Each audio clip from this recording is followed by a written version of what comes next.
round proudly. Cause where I'm from, they hate you when you smiling. Your face should be your gun. You can't leave home without it. The children being grown, cause all the parents acting childish. You show them your reality, I bet they doubt it. You tell them all about your dreams, that's when they out it. Your own blood, ain't no family no more. You do you barely for show. You try to patch up your soul, Lord knows you on a mission to show him you so submissive. The prayer said it's silence, you know the devil can hear him, pay attention. Know the war's within, how much time do you spend? Try to balance your sin, then again, losses is lessons. You tell me you trying to win, we know about saving money. You tell me you trying to spend that blood on it. Sweat tears, you put that love on it. Your best years was just a dumb moment. You tired of going hungry, can't deal with fake making your life lonely. Your lack of faith that left your soul boning. But you gon' work and you gon' strive. What it takes to survive. What is truth, what is a lie? You know that war's inside. Some get draped into the fake, they don't know what to decide.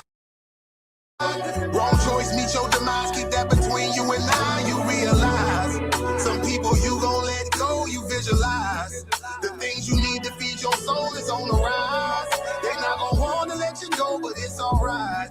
It's cool to bury what's gonna grow. Went from wrong to the right and to the dark to the light. It was a hell of a fight. You give it all your might. Gotta hold on tight and you stay strong and precise. You fight the war that's inside, cause it might change your life. Wrong to the right and to the dark from the light. It was a hell of a fight. You give it all your might. You just hold on tight and you stay strong and precise. You fight the war that's inside, cause it might change your life. I ain't the person that I used to be. So what I do today ain't things that you used to see. Stay the same, no, things change usually. Some folk I may know might get reintroduced to me. Yeah, I ain't the person that I used to be. So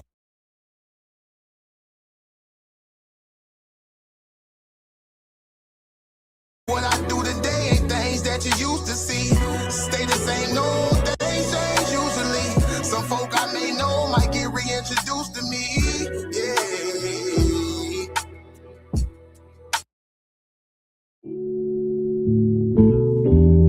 Yeah, don't be stressing on the dumb shit, cause God is gonna make a way.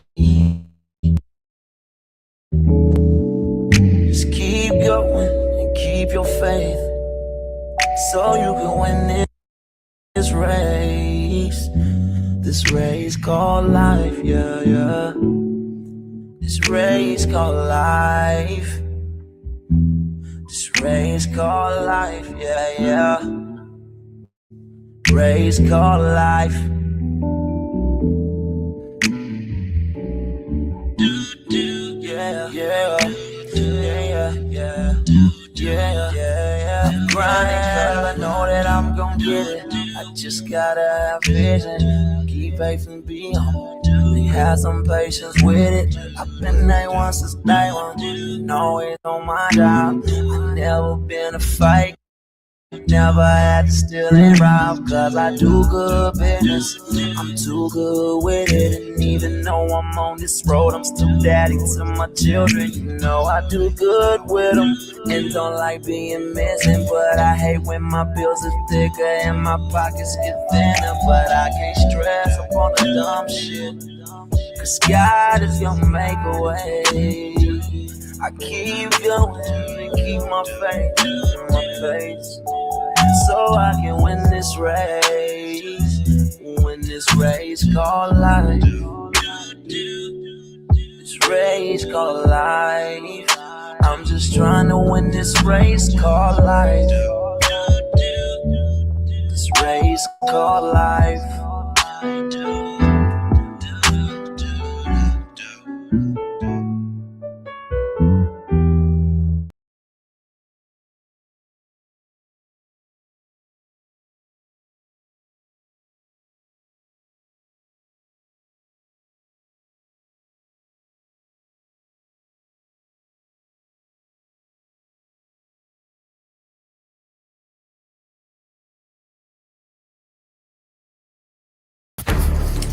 Coliseum of Arguments presents Titans Debate League, Clash of the Titans 1.1.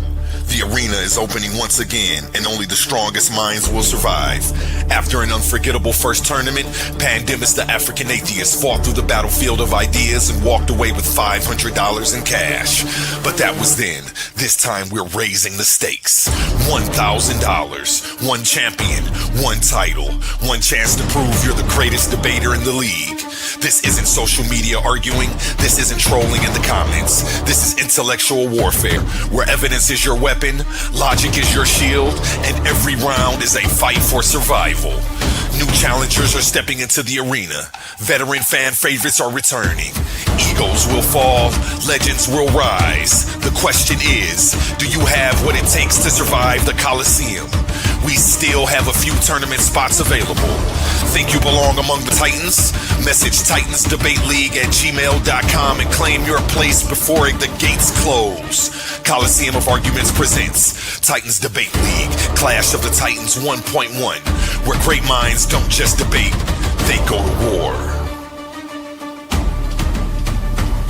Are you not entertained? Coliseum of Arguments. Only the brave speak here.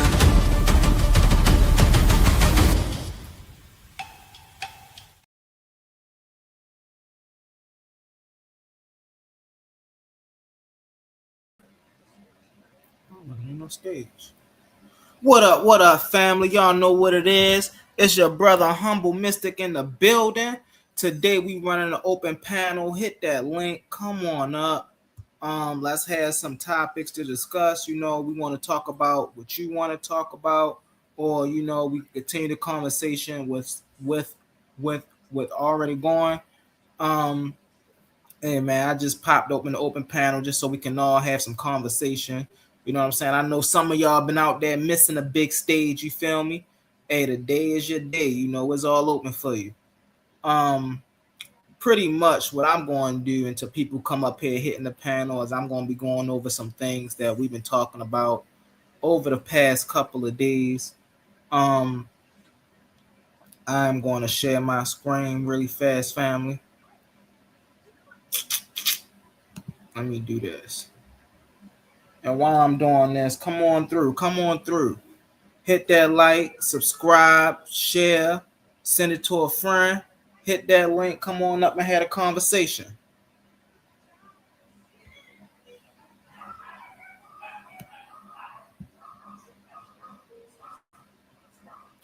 Come on, man.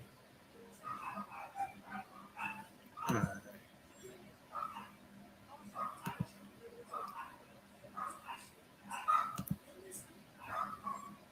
What up? Elder Herc, I see you down there, brother. Hit that link and come on up.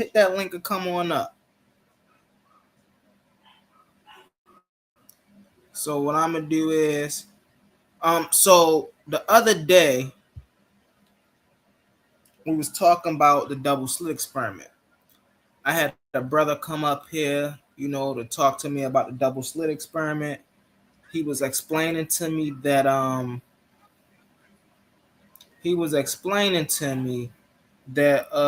the double slit experiment was caused by consciousness. The reason why the scientists can't comprehend the double slit experiment is because they don't understand how consciousness work, and how consciousness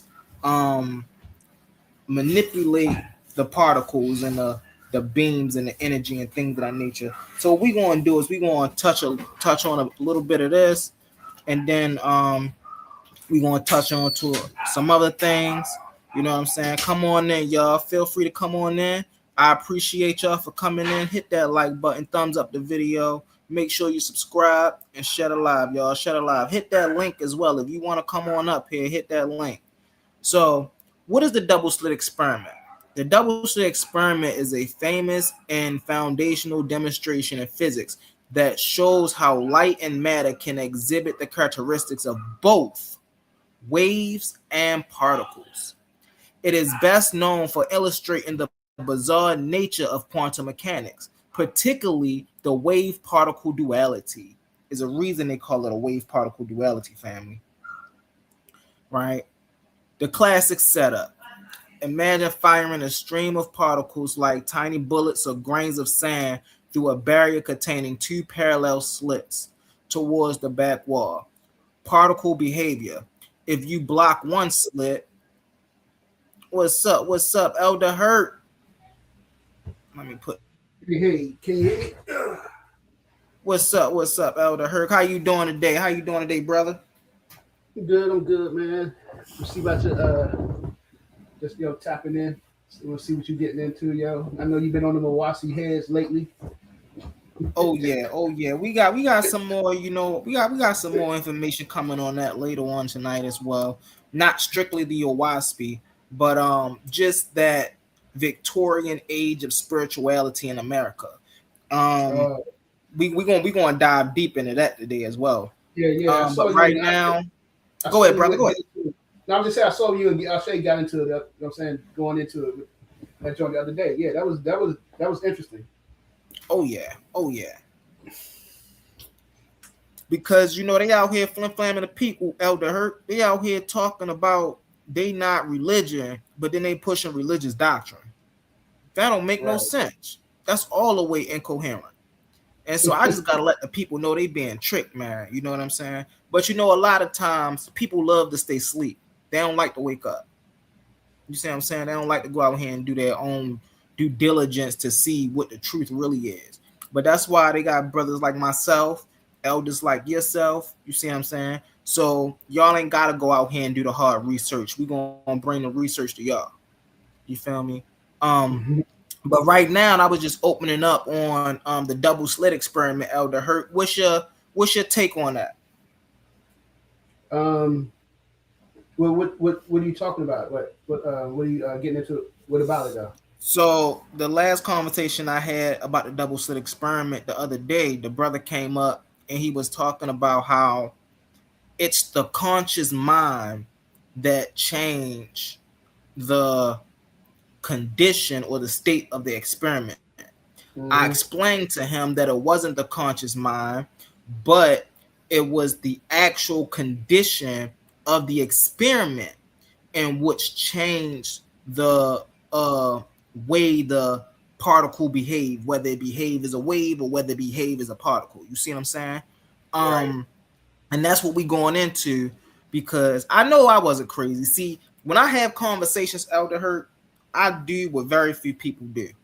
When I have conversations, I go back and then I say, okay, what was I saying in this conversation? And then I go research the topic of the conversation just to see if I be tripping or not. You see what I'm saying? Just to see if I be tripping or not. And then what I love to do is I love to bring the family the research that I found. Just sometimes these are just quick searches. You see what I'm saying? And I love to bring the family quick researches that I found where they can go look and they can go find the stuff for themselves, or they can always have these type of videos to go play back and say, okay, well, this is where this is the information on that. You see what I'm saying? So that's where we was talking about the double slit experiment, whether the conditions of the particle change based off of the conscious mind, or do the structure of the particle change due to the conditions of the experiment. That's what we was talking about, Master Hurt, Elder Hurt.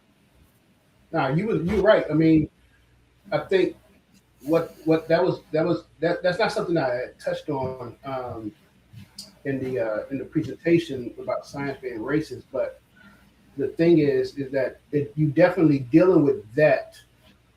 What they show, not with the double slit, but what they show with the quantum mechanics is that being objective is not real. It's an illusion of, Western science, Western thought. Because in order for you to observe the particle, you have to hit it with a beam of light. You have to interact with it. You know what I'm saying? Exactly. And so you just can't, because this is what people was trying to try to rebuttal me with, try to get back to me with, was that two things can't be once at the same time, but that's not true because a particle is a wave and a particle at the same time. You know what I'm saying? Until it's observed. You know what I'm saying? So yeah, so that's why I was saying that the whole idea of objectivity is a Western concept. The fact that you're trying to remove yourself from the experiment, saying that you're separating yourself from it, is an illusion itself. You know what I'm saying? So that's the thing that people then you start. That's what people got the idea from. That now reality is not real. You know what I'm saying? Your consciousness is creating a reality. Mm-hmm. We're gonna get into that too. We're gonna get into that too. That's a fact. Yeah. So it's like they don't. It's like again for me, like I said, for me, you know what I'm saying. I'm reading the books. You know what I'm saying, the philosophy books of African people, and I'm looking at it from their perspective and how they're viewing it. Right. You know what I'm saying. So when we're talking about reality and consciousness, is not this this imaginary world that these European philosophers been coming up with because of what they saw and from a physical experiment. So it's a different way of looking at stuff. But yeah, go ahead and get into it. Yo, I'm about to get me a drink and I'll be right back. All right, no problem. I appreciate you. I appreciate you, Elder. So let's get into it. I think I left off at wave behavior.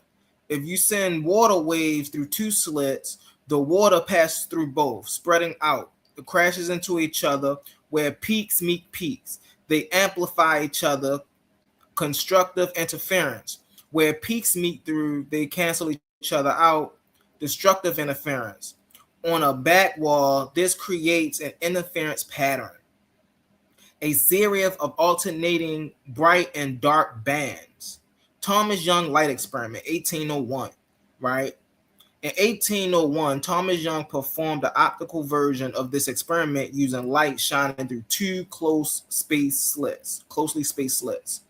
Instead of seeing just two lines of light in the back screen, he saw a pattern of many altering bright and dark bands. This proved that light travels as a wave, refuting Sir Isaac Newton's earlier theory that light was made purely of particles. The quantum twist.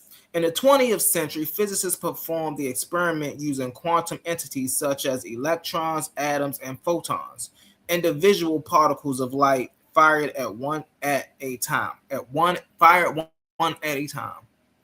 The interference pattern, even though the particles were fired individually and sequentially, over time, an interference pattern built up on the back screen. This meant that each individual particle was somehow passing through both slits at the same time and interfering with itself like a wave. It interfered with itself like a wave. This ain't got nothing to do with the mind. This ain't got nothing to do with the spookism. This have everything to do with how the pattern is observed. Let's get into it. The observer effect. Curious about which slit a single particle actually went through, scientists placed detectors next to the slits to watch them. The moment the detector was turned on, the wave behavior vanished. The particles start acting normal. Classical particles creating just two simple bands on the back screen instead of interference patterns. Right? So now I want to talk about this really fast because this is important. Classical physics and quantum physics are two branches of the same reality. The thing is, quantum physics explains how classical physics act. And this is what we're seeing. We're seeing in the 20th century people coming up with these theories about things that make up what we call the physical reality. And then on the other side, you have people studying what we call physical reality, right? And what the people studying, what we call quantum mechanics, string theory, stuff like that, what they were studying was showing something totally different than what we see, on the classical mechanical side of things. Let's get into it.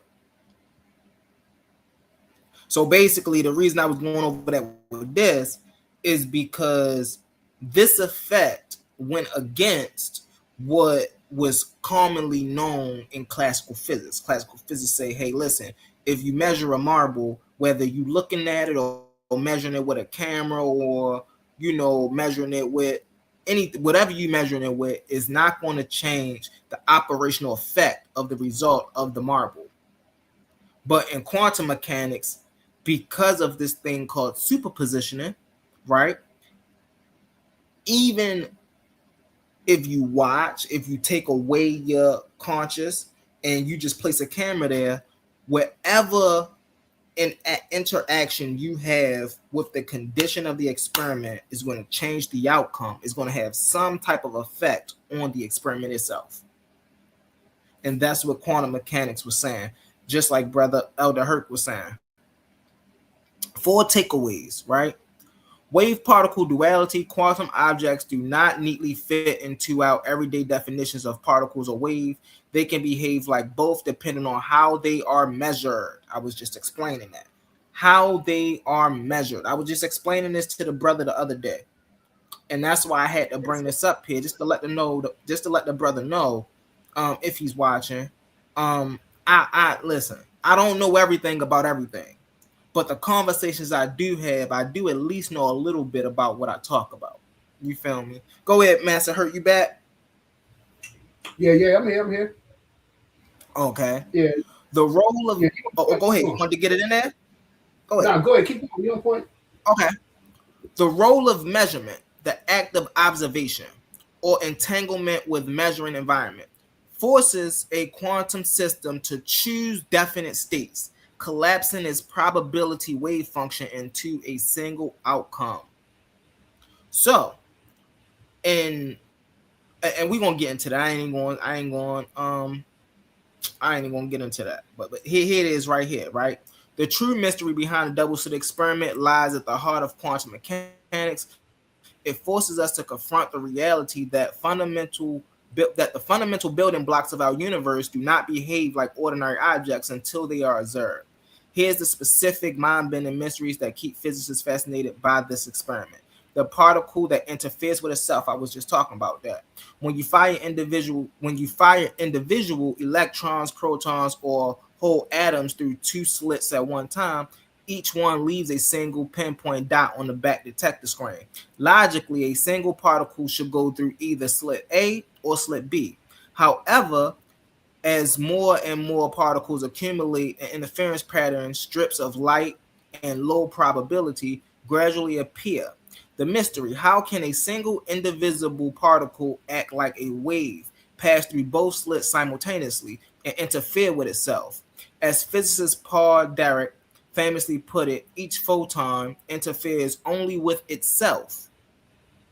Interference between 2 different photons never occur. So what this physicist literally observed is when they shot a photon at the slits, the photon only ever interacts with itself.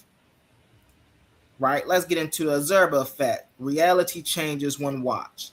To solve the mystery of which split the particle actually goes through, scientists place detectors right next to the slits to watch the particles in action. The mystery: the exact moment you turn the detector on to look, the quantum waves function collapse. This particle stop acting like a wave, stop acting like waves. The interference patterns disappear, and you are left with 2 boring bands of standard particle hits.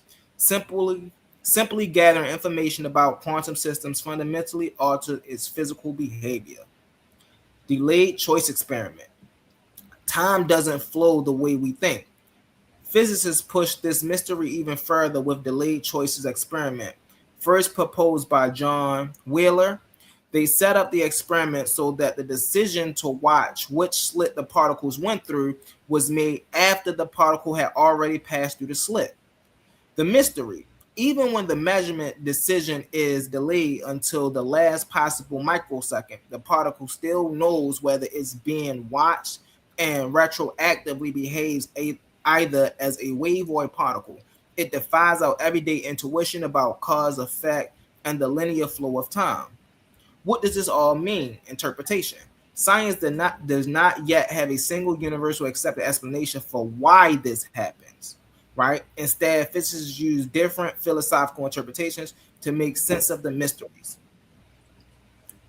It's a Copenhagen interpretation. A quantum system remains a blur of multiple probabilities, a superposition, until a measurement forces it to choose the single reality. I want to go back up here because now mind y'all, I did these searches probably like earlier today, right? Not that long ago, literally.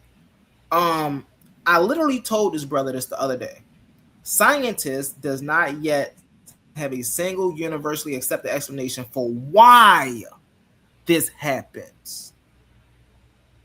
Right? They don't know why these mysteries happen. It's not the fact that they don't know why the particle collapses into a wave or the wave collapses into a particle. That's not it. They don't know why. I'm gonna go back down here, right? Here it is right here, right? They don't know why the particle, right? Hold on, right here, is able to collapse itself after it has already been photographed or observed. So basically, it's able to make a delayed choice. They don't know why that happens, right? And so people just be saying anything, bro. Let's get into it. All right, here it is, right here. Do this have anything to do with consciousness and the mind? The short answer is no, not in the literal or mystical sense, though it is one of the most common misconceptions in popular science. Hey, I didn't say it, man, to hurt. I didn't say it. I just brought it to the people. Right. It is the most common misconception in popular science. While the double slit experiment involves an observer, in quantum physics, an observer does not need to be a conscious human being. I said that the other day. A mind or a living creature. Here's how the confusion started and what physicists actually mean by observer. What observer actually mean in physics? I tell people all the time they don't understand scientific language. They always want to talk science, but they don't understand scientific language. In quantum mechanics, an observer or a measurement, you see how they use them interchangeably? An observer, an observation, or a measurement simply means any physical interaction between a quantum system and the external environment. Any interaction. A detector can be a piece of lab equipment, a photographic plate, a magnetic field, or even just a stray air molecule bumping into the particle. When that interaction happens, information about the particle's path leaks out into the surrounding environment. This process is called decoherence. The environment essentially measures the particle, destroying the dedicated quantum superposition and forcing it to behave like a classical particle. The environment does this all on its own. You don't need a conscious mind to look at the equipment for this to happen. A mindless automatic camera or sensor will collapse the wave functions just as efficiently. See, this is why we gotta stop with this woo-woo stuff, man. This is why we gotta stop with the woo-woo stuff, right? Let's get into it. what modern physicists say today. Today, mainstream physicists overwhelmingly agree that consciousness plays no special role. Once again, fam, this is not Brother Humble Mystic saying this. This is mainstream physicists. People that's been doing this for years. You see what I'm saying? All right. Let's get into it. All right. So this is because I was just going to do a little presentation. And I was like, add the mystery. Hold on. Bang. So this because I was just going to do a little presentation. I was like, yeah, that's a little too much. I ain't going to do all that. I ain't got time to be making all them slides and things of that nature. All right. So now we're going to go to something even more interesting, Elder Hurt, right? What we was talking about a little earlier. If it pop up, I hate my laptop be moving so slow. I need to get my other laptop fixed. It moves way faster. All right. So here we go. What's this? I don't even know what this is. I don't even know why this here. See? All right. Here it is right here. Bang.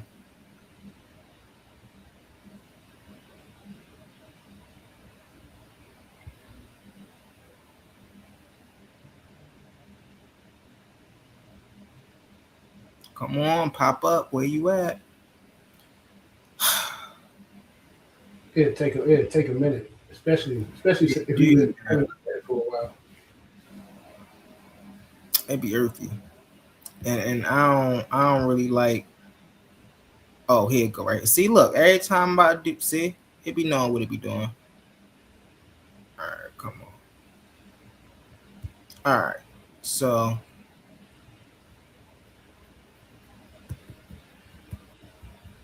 come on, man. All right.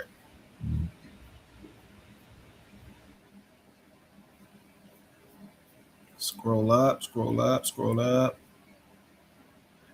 All right.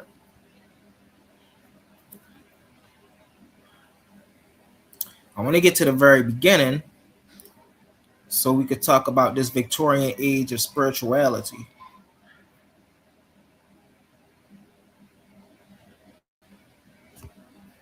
All right, where my stuff? All right, here you go. Dang.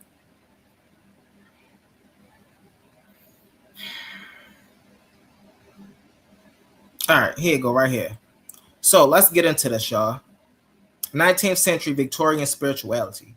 Victorian spiritualism was a massive cultural, religious, and scientific phenomenon that swept through the United States and Great Britain from the mid-19th century to the early 20th century.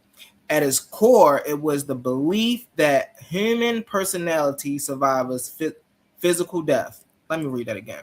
At its core, it was the belief that human personality survives physical death, and that the spirit world is accessible to the living, typically through individuals known as mediums. Origin: the Fox sisters. While thinkers like Emanuel Swedenborg laid the philosophical groundwork, earlier modern spiritualism was widely accepted to have begun on March 31st, 1848 in Hydesville, New York. The spark: two young sisters, Margaret and Kate Fox, claimed that they were communicating with a murdered peddler spirit through the code of mysterious rapping noises. The spirit rapping became an instant sensation, rapidly spreading across the Atlantic to Great Britain, where it captivated all levels of society, from the working class families to royalty. So it started in America by two young white girls, and then it spread to Britain. This is crazy, right? Why did it explode in popularity? Several distinct cultural and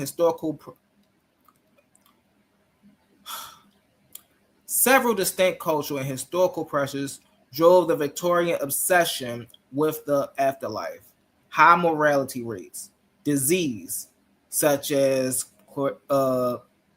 cholera, tuberculosis, and scarlet fever. And high infant mortality meant death was constant. Eminent, eminent presence in Victorian households, spiritualism offered a comforting counter narrative. So high morality rates, right? Hey, they was going to these people to talk to their children. They was talking to their loved ones. They was talking to their aunts and uncles and family members, parents, crazy stuff. The tension between science and religion. The era was defined by rapid industrialization, technological marvels like the telegraph and photography, and evolutionary theories such as Charles Darwin's spiritualism positioned itself as an empirical religion. Spiritualism positions itself as an empirical religion. This is why I call Owaski a religion in the first place. People come up, oh, well, do the book call itself a religion? Neither does the Bible. But we know, because they're dealing with the spiritual realm, they position themselves as empirical religions. Believers argue that communications with spirits, get this down, I don't know why that's there. Communication with spirits could be tested, observed, and proven scientifically. This is what they're saying. This is what these spiritualists are saying. That communications with spirits could be tested, observed, and proven scientifically. This is called insanity.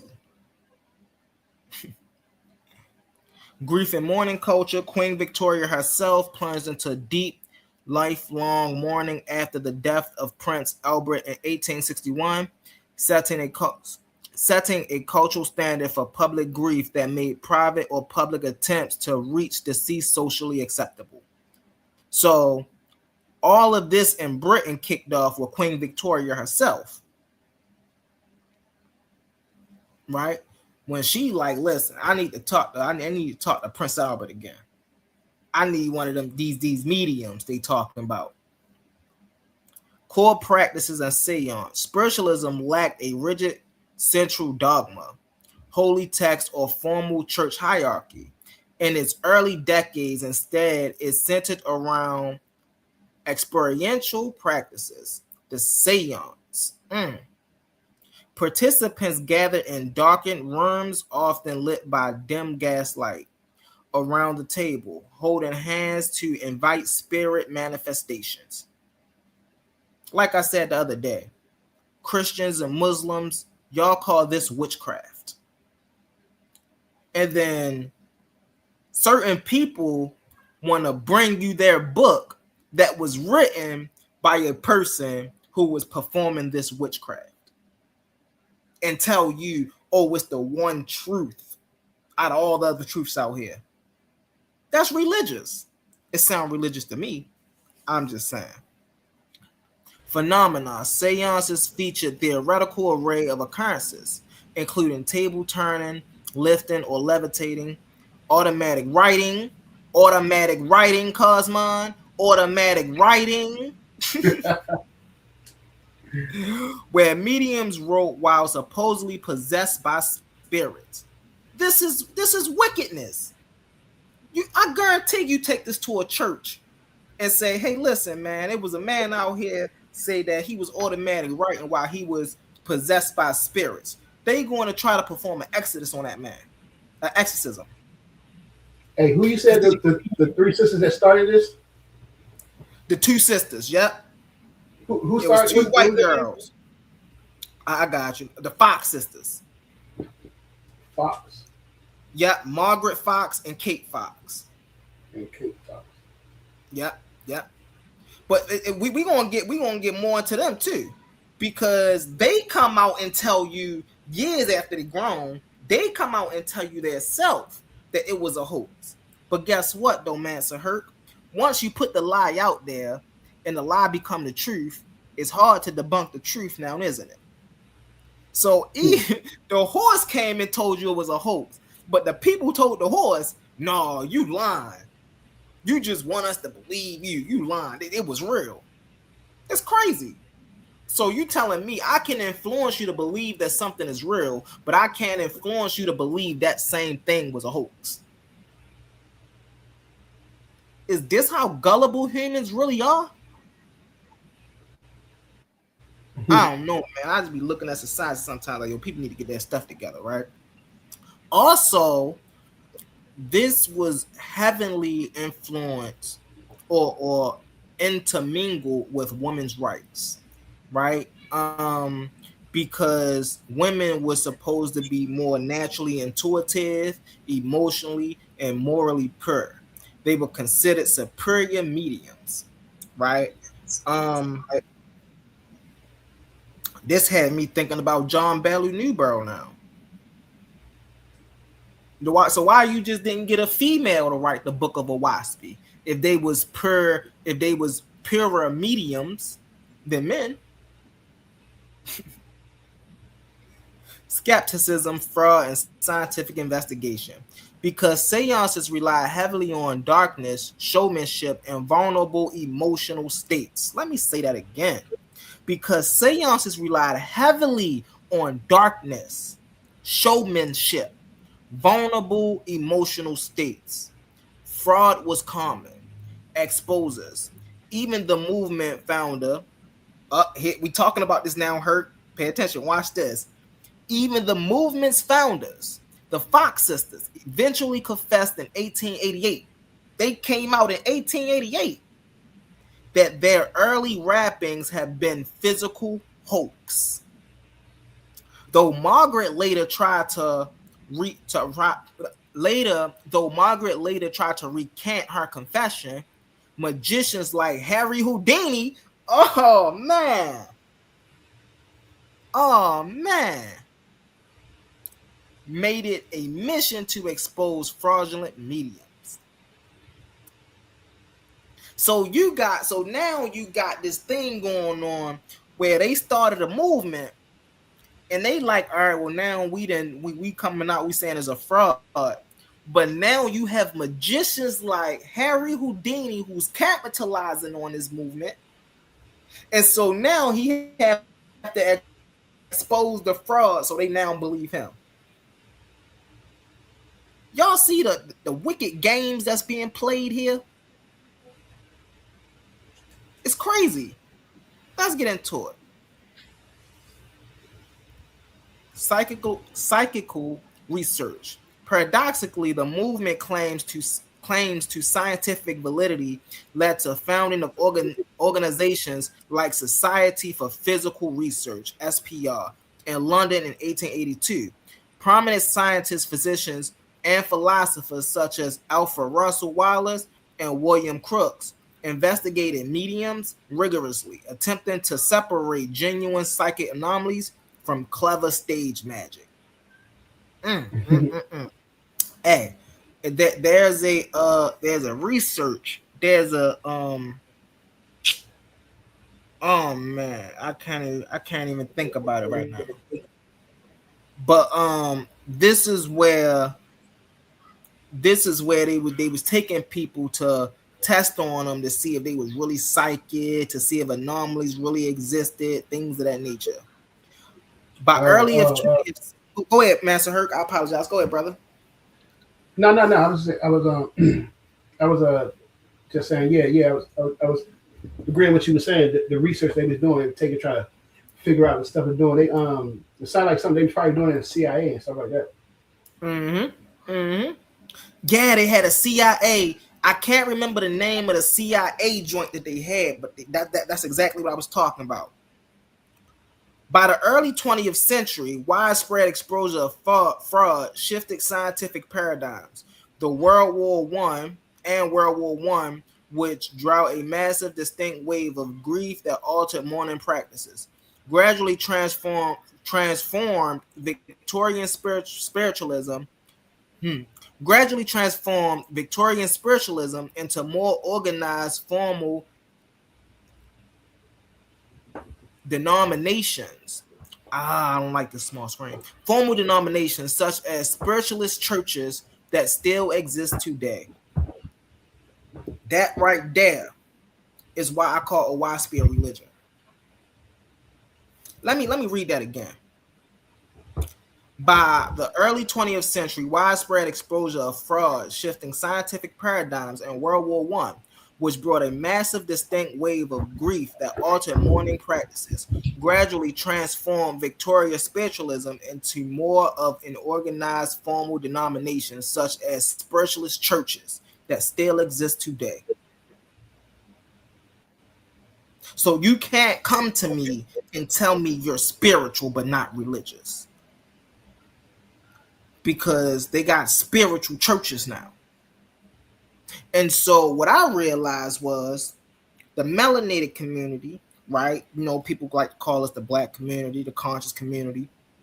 Our community uses this as a scapegoat to stem away from Christianity, Islam, Buddhism, Jehovah's Witnesses, things of that nature. They uses these spiritual systems so they can stay connected to something that is divine because of their fear of hell, but they don't want to be attached to the wickedness that we can see that go on within a religion. This is how the people in our community play games with this stuff. And because the language is religious people eat it up. They love it. Yeah, he talking about the Most High. Yeah, that's right. You better preach. Whole time they regurgitating some stuff from witches and warlocks. See, they don't want to talk about that, Elder Hurt. See, when we keep it on the God and the heavens and the angels, they want to keep it there all day. But when we talk about the people who brought this stuff to the forefront, they don't want to talk about that. That start hurting their feelings. Craziness, man. Let's get into it. So how do Madame Blavatsky fit into this? Right? Helena Pavlina Blavatsky, commonly known as Madame Blavatsky, was a central yet deeply rebellious figure during the height of the 19th century Victoria occultism. Her relationship with mainstream spiritualism was complex. She emerged out of the movement,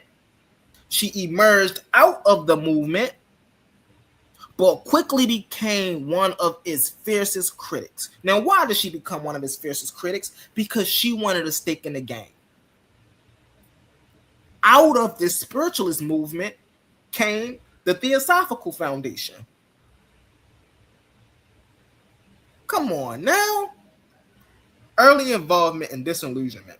By the early 1870s, Blavatsky was deeply immersed in the international spiritualist scene, even working as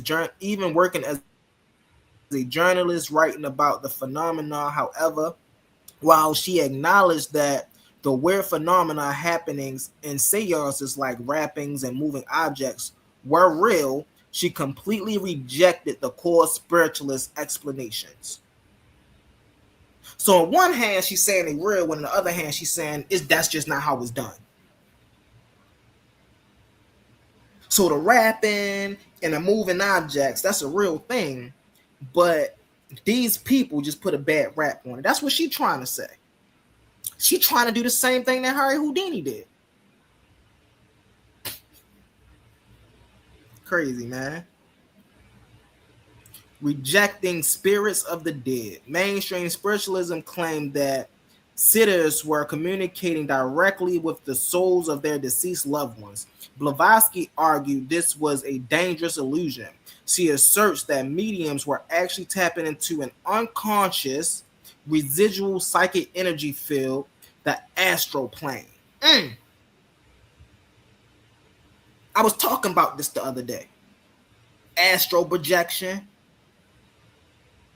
transcendental meditation. Where y'all think they got that from? See, this is why I had to break it down the other day when they was talking about transcendental meditation and transcendental this and astral projection. I had to break it down from the Hindu perspective because people like Madame Blavatsky took the Hindu perspective and she put her own nasty spin on it. Oh, well, this is the astral realms and the residual psychic energy, and they was tapping into unconscious, this, that, and the third. That's not what meditation was about at all. Meditation was about the science of the body, being aware of one's own vessel. It had nothing to do with reaching higher realms or anything. Let's get into it. She claimed that the entities impersonating the dead were often mischievous elemental spirits, empty psychic reanimates that left behind by deceased persons or dark trickster forces, not the actual souls of the grandma or departed Victorian soldiers. That's wild. So she's saying they channeling something else that's dead, not what they think they channel. Mm-hmm. And to be clear, so we gotta make sure to be clear, like it's a complete difference from what and like traditional African spiritual system. What they were doing was something completely totally different. Mm-hmm. Completely totally different. So it's not the same Exactly. when you think about it. Yep. Let's get into it. What else? Founding Theosophy, right? That what did it say? The cinch with the limitations of spiritualism, Blavatsky moved to New York and co-founded the Theosophical Society. It's something about New York and spiritual teachings. I gotta do that. That's something I gotta do some research on. It's something about New York that just brings spiritualism or spiritual teachings to that location. Even today. Now, as and I wanted to say this even yesterday, I forgot. Now, as I go over a lot of this stuff, it's not a coincidence why New York is the place that it is. It's not a coincidence that the people in New York get big off of doing what they're doing. Because we see ever since 1875, ever since 1832, spiritualists has been going to New York to spread their doctrine. What do we see now, Elder Hurt? Spiritualists go to New York to spread their doctrine. Mm-hmm. That's the first place they want to go. First place they want to go is to New York. 125th?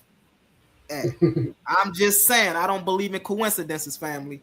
I'm just saying. The ancient wisdom, instead of focusing on parlor tricks and dead relative, Theosophy claimed to offer an overreaching angelist wisdom tradition that synthesizes science, philosophy, and comprehensive religion. And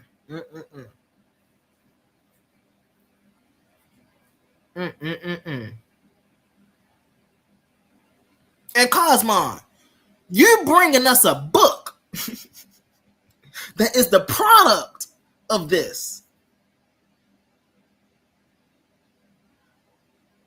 This and y'all know what I like to label it: self-hate. Self-hate. You could bring us any tradition, Cosmon, any melanated tradition, from the lands of the motherland of Africa to the native people of this land here. You could bring us any tradition, but yet you decide to step outside of those traditions to bring us a 19th century Victorian spiritualist book that came out of the Theosophy Foundation. And then you got a nerve to say that's not a religion. Come on, man. I'm just saying. Do it get any wilder than this? Right? Let's get into it, right? So John Bailey Newborough, I already talked about him. That's the Owaspy dude. That's the Owaspy dude. And Cosmon wants you to believe he was just a dentist. You know what I mean? People I had come to, man, he just a dentist. He was da-da-da-da-da. He was on a typewriter, man. He ain't da-da-da-da. And I'm like, how did it make sense? Did y'all check this man's background? Yeah. Go ahead, brother Hurt. Go ahead, brother Hurt. No, I'm just saying you got to go to school to be a dentist, right? That's a fact. You know what I'm saying? So he had to learn that stuff from somewhere. Mm-hmm. And his mom was a teacher, was a school teacher. So he knew about, Plato and Aristotle. He knew about that stuff. Mm-hmm. It wasn't dumb. He wasn't a dummy. Right. Hold on, y'all. I'm sorry. Yeah, so that's I just wanted to make sure, like, the difference between, you know what I'm saying, the African spiritual system and what they was doing, because if you read it, what he was reading, you see that they was just trying to mainly contact the dead. You know what I'm saying? And that's not the same thing with between African spiritual system and African traditional systems. No matter which one you choose, it's not about contacting the dead. It's about it's about rhythm. You know what I'm saying? Being in harmony with the universe, being in harmony with the energy that's around you. So it's a complete difference between what they were trying to do and what traditional African systems was doing. Yeah, I would agree. I put the link back in the comments, family. Come on up. Feel free to come up. This is an open panel. It's most definitely an open panel. Come on in. Join in on a conversation. Me and Elder Hurt just up here having some great, discourse and conversation. I appreciate y'all. Hey, let me run one of these ads while I'm at it. Attention all debate fans. You've been watching, you've been arguing, you've been picking sides. But now it's time to level up. From this point forward, all debates on this platform are going members only. That means the hottest clashes, the wildest arguments, and your favorite personalities going head to head will only be available to subscribers. You want real scholarship, you want the smoke, you want the unfiltered action, then don't get left outside looking in. Sign up today for as low as $3.99 and get full access to every debate, every moment, every knockout argument. This is Titans Debate League, where legends are made and debates get real. Join now or miss out.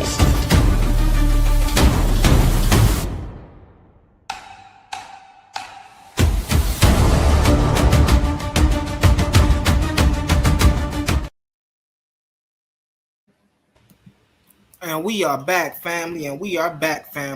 I appreciate everybody in the comments. Let me go through these comments real quick before I continue. Shout my people out in the comments. Of course, we got the Elder, Master Herc, up on the panel. We appreciate you for your engagement, Master Herc. We appreciate you. We got Sirius B in the comments. What's up, brother Sirius B? How you doing? Thank you for coming through. Thank you for joining us today. We appreciate you. Of course, we got the OG supporter in the building. My brother Michigan, thank you for coming through. We always appreciate your participation in the comments. We always appreciate you coming through. Mm-hmm. Who else we got down here? We got Max. What's up, Max? Come on to the panel, bro. Come on to the panel. How you doing? Feel free to come up here, Brody. Thank you for coming through. We appreciate you. Who else down here? What's up, Demios? We appreciate you, Demios. Thank you for your participation in the comments. All right. So let's get back to this, family. So yeah, family, it's a lot of spookism going on around here, man. And our people are taking this spookism and they are ingraining it into our community sneakily. And what do I mean by sneakily, right? I gotta give a huge shout out to my brother Ashe. If you ain't catch his Rhetoric Frontier the other day, please go check it out. He was talking about this exact same thing on a more specific scale. right? He was just speaking about the Theosophical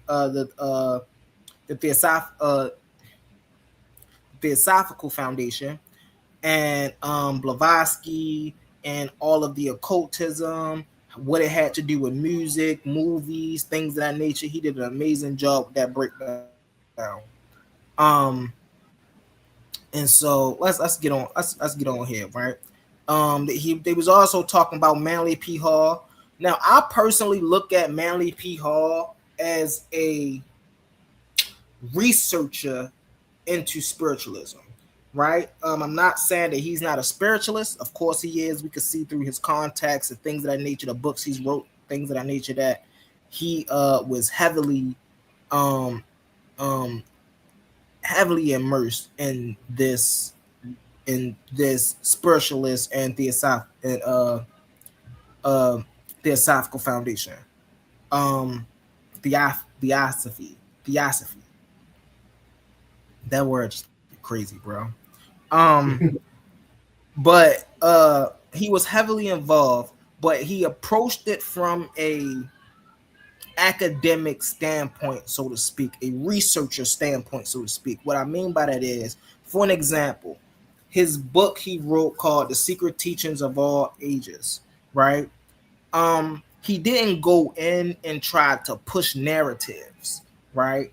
Instead, he went in with the mindset to expose and break down the secret initiations and the secret symbols behind the occultism, right? And the spiritualism. And he took you back in history and showed you where they got this stuff from. You see what I'm saying? He did this with the Masons, he did this with the of course the Christians and the secret societies, the Illuminati, all those type of things. What he did was he dove into those things and said, all right, this is what you're really seeing when you see this stuff. You see what I'm saying? So that's what I would say Manly P. Hall role in spiritualism was. I Right. wouldn't say he was not directly a part of the the Theosophical Foundation. He was not directly a part of, and the real reason he was not directly a part is because he came later. You see what I'm saying? It wasn't like he was doing something else or anything of that nature. He just was born later. He wasn't born during that time. I'm sure if he was born during the time of Madame Blavatsky, he'd hung around her. He just wasn't born during that time. But what's up, brother Sadiq? We got Man, brother what's Sadiq. going on, family? Humble Soul Tribe all day. You already know, brother. You already know. You know we appreciate you. How you doing? You been Man, King listening, man? Hurt. Yeah, man, just working out. Just can't left the gym a few minutes ago, man. Okay. Trying to keep this old body young. Facts. I Right. feel you. I feel you. Right. You know what I'm saying, guys? Hell yeah, we give it. Mhm. Yeah, power to the panel. Great info, great presentation as usual, as in customary fashion. Yeah, I've been listening, man. Yeah, it usually makes some interesting points. I've been kind of the one that got kind of stuck to me. At a glance, at first, was the concept of automatic writing. Yeah. Automatic writing. That's a conversation in itself. Yes, it is. Yes, it is. Um, how can I say this? You must be actively involved in whatever you're writing.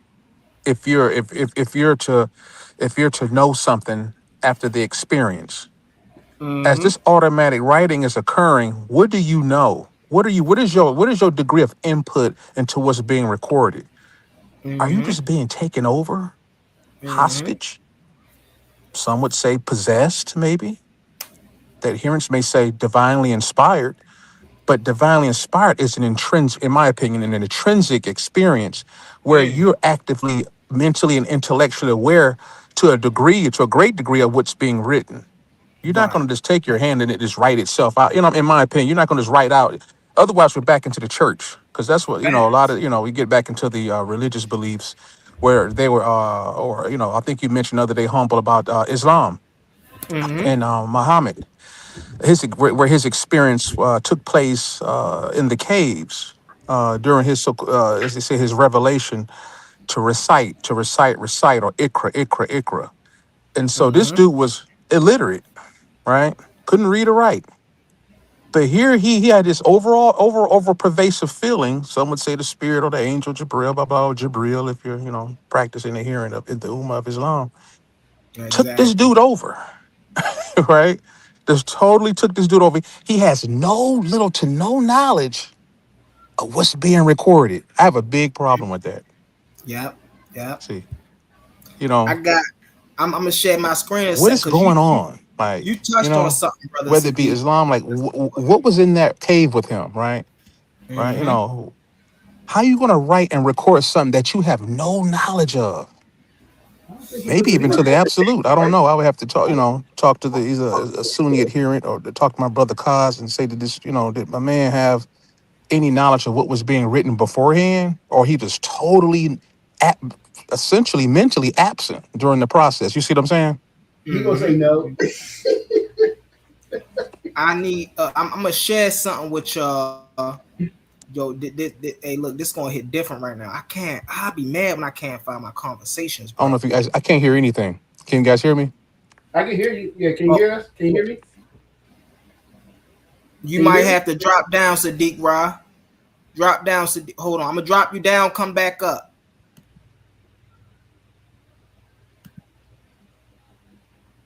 Yo, come back up. Come back up. Cause I Yeah, could hear you fine. yeah, he gonna come back up. I'm sure he gonna come back up. But I want to share something again, man. I hate when I can't find my conversations, right? But we was talking earlier, and the brother said something interesting about a patent, right? And so, I mic can hear check one anything, two guys. one two. Yeah, I can hear you guys now. I don't know what part got cut off. No, you was we heard everything you said. Oh, You just okay. Oh, couldn't hear us. cool. Okay. Okay. Cool. Yeah, that's my first and most primary issue. With anybody, whatever you guys learn, like it just took you over and gave you, and just basically spoon fed your experiences Fact, secondhand or from a third party, right? fact. I'm gonna show y'all brother something, and this right here, and this is based off of what brother Sadiq was just talking about, right? With the writings and the automatic writings and things of that nature. Earlier today, over on the home planet of Beagle, we was talking about patents, right? Patents to the spiritual books and things of that nature. That had me thinking, Right. man, who owned a patent to the King James version of the Bible? Right. Now, watch this. This is wild. Mind y'all, brother Sadiq, they say the King James version of the Bible was inspired by God. Right. Watch this. The King James Bible, KJV, does not have a standard copyright. Instead, it is protected in the United Kingdom under the perpetual crown copyrights. The Hmm. UK have the patent to the KJV. Watch this. Hmm. Why we talking about automatic writing now, right? Watch Right. this. Originally established by a royal printing privilege. The crown has their own printer. Mm, What's going? What? Come on now. mm. Come on now. And so what this printer doing? Is he writing things and saying, "Oh, it's inspired. It's automatic writings." That term is banned. I King didn't even think James that was the a real first had term. his. Watch this. King James Good. the first had his own printer to print his version of the King James Bible. His own printer. Look, it said right, originally established by a royal printing privilege granted by King James the First in 1611.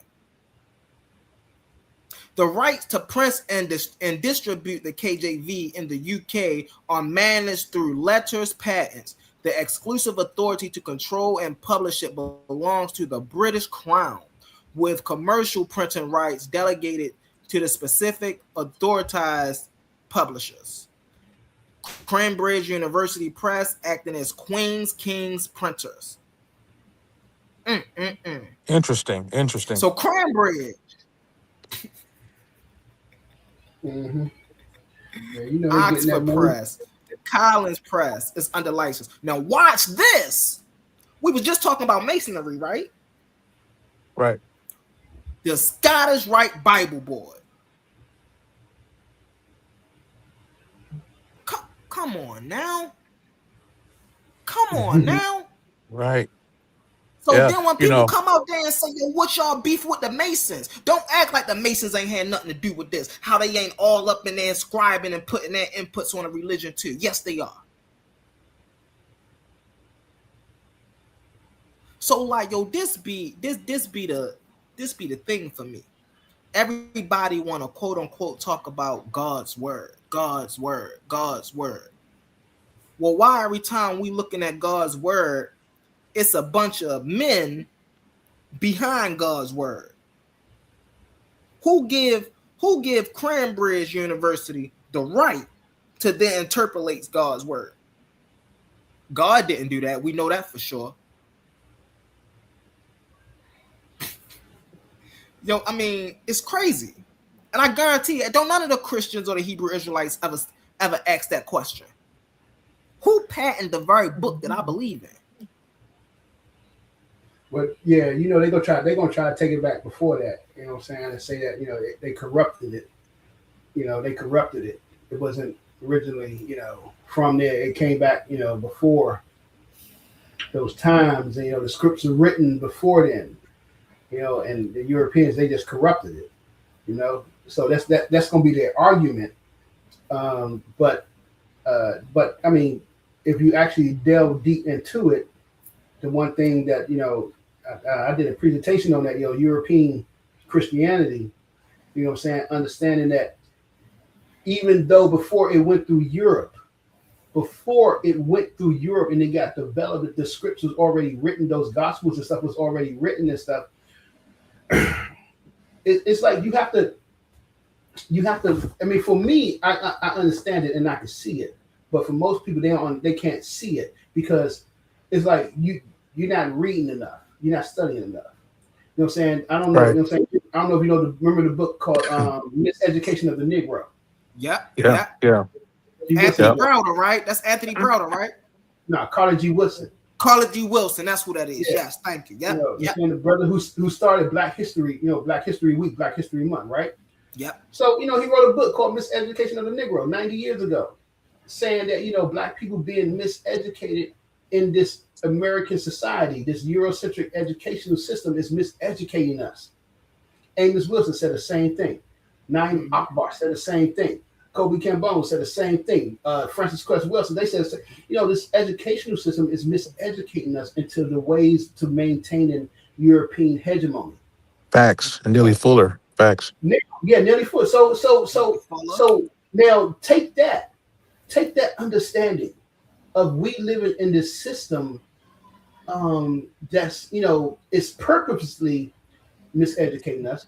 Take that to go back 2,000 years. When was the Gospels written? Under what system? Who was in control at that time? The Romans and the Greeks. So they was being educated in a Roman and Greek educational system. They were not being educated in the African system. Many people want to say, well, Black people helped write the gospel. They helped write this part. But you know what? They weren't being educated with African traditional philosophical understanding of the world. They was looking at it from a Platonic and Aristotelian philosophical understanding of the world because that was in control, and that's where it from. So that's why you can say, yo, even though you can say, yo, these gospels was inspired. These gospels, I'm saying, these men were inspired by God, whatever. Right. But understanding of outlook of the world was based on how Plato, Aristotle, and all these people, how they draw their conclusions. So they was drawing their conclusions the same way. You know what I'm saying? It ain't nothing African about it at all. Yeah, it's funny what you mentioned, if I may, where you would balance what you would write and record down from an intrinsic point of origin, from a spiritual, truly present internal condition. And you would, like you said, from a spiritual position, African spiritual position, namely. And then you record and reflect on the external world at that point later on as a secondary step, not the first primary, or you get stuck into the platonic aspect of things, right? Or the physicality aspect, right? To say that is to say this in regards to this automatic writing. If the dude that found it or who received this so-called revelation, he didn't have an internal condition. So he said his hand was just taken over. He has nothing to donate to the process. There you go. He put it to the platonic or to the external, or what we call exo. They don't talk about the exoteric, not the eso, but the exo. EXO means the physical world. So this dude gives his total mentality, his whole brain over, right, to some kind of physical phenomena, because he's not obviously clearly if he's dealing with, in my opinion, right, because if I'm applying it to myself, if it happened to me, or if I was professing this thing, if I'm gonna give my whole being over to some other force outside of myself or whatever, right, that's doing the work for me, then I have no intrinsic spiritual or soul, probably. What perspective if I'm writing from if I'm not even present spiritual, right? If it's automatic to the absolute, right? What the hell am I doing? What are we doing? Like, what are we doing here? Like, how am I going to convince people to follow that, right? I'm not going to really tell you guys that, because you're going to look at me like, well, dude, take me to the guy or the spirit, whatever, or the spirits, or the guy or whoever your group or whatever that wrote out this illustrious book or scripts or whatever or tablets, which was a fair question. I would say, you know what? Because I clearly had nothing to do with this. See? That's And the so, same thing with like the Mormons. right. You know, that's the same thing with the Mormons. And I had a sister, years ago, man, like my second year of college or something, I think. Met this sister, man. She was a Mormon. You know what I'm saying? And I never heard of the Mormons. I mean, I know I heard of the Mormons, but I didn't know anything about them. And she said that she was a Mormon. You know what I'm saying? I was at her house and we chilling. You know what I'm saying? She said, "No, I'm a Mormon." I said, "What?" And she handed me the Mormon Bible. She said, "You ever read the Mormon?" I said, "No, I haven't." I said, "I don't believe in none of that stuff." She said, "You ain't even read?" And I said, "Fine." So she handed me the Bible, her Mormon Bible. Man, she said, "You need to read." So I opened it. I said, "You know what I'm saying? I'm going to hear you out." So I opened it up and I read it. And I read like the first page, the 2 pages. Nigga, yo, I died. I bust out laughing, yo.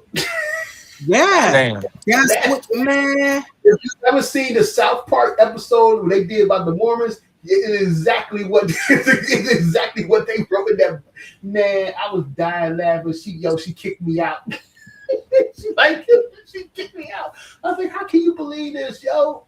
You tell me this nigga wrote this little joint with some seashells? Wow. That joint was straight funny, but yo, but you're dealing with people who don't study history or don't, you know what I'm saying, don't take the time to study, religion history. You know what I'm saying? Going to religion history and study like how everything was developed and where it come from. You know what I'm saying? For me, growing up, I thank to my dad, you know what I'm saying, rest with the ancestors. You know what I'm saying? He the one who introduced me to John Henry Clark, you know what I'm saying, Runoko Rashidi, and he introduced me to those people. And so, I was exposed to this when I was 12 years old. You know what I'm saying? And he had me reading those books when I was like 14. I had no choice but to read them. it was no choice. It was like, nigga, you got to sit down and read this book. That's a real dad. Yeah. And so, I was exposed to this when I was young. So when I got older, I already had a little grounding, a little foundation to stand on. And then I tested it, when in my 20s, because I kept running to Hebrew Israelites and the Wapians, you know what I'm saying, in the streets of DC. I would run into these guys and they would question me, saying, well, how do you listen to that? And they forced me, to you delve deeper and try to, saying, you gotta prove what you know and this stuff. So I delve deeper into it. Right. So most people don't do that. They accept, saying, you accept this your belief, this is what I believe in. Okay, that's fine. That's what you believe in. But what I'm saying, just because you believe in it, don't mean you have to force it on me or try to force it on anybody. I like what Tony Browder said. Tony Browder said, man, he don't care what other people believe in. He don't care what other black people believe in. He said, I'm about black power. We need to focus on getting ourselves together and, unifying ourselves to correct what's going on in our communities, in our neighborhoods. It don't matter if you're a Muslim, a Christian, a Hebrew, Israelite. Well, it don't matter, man. We can deal with that later.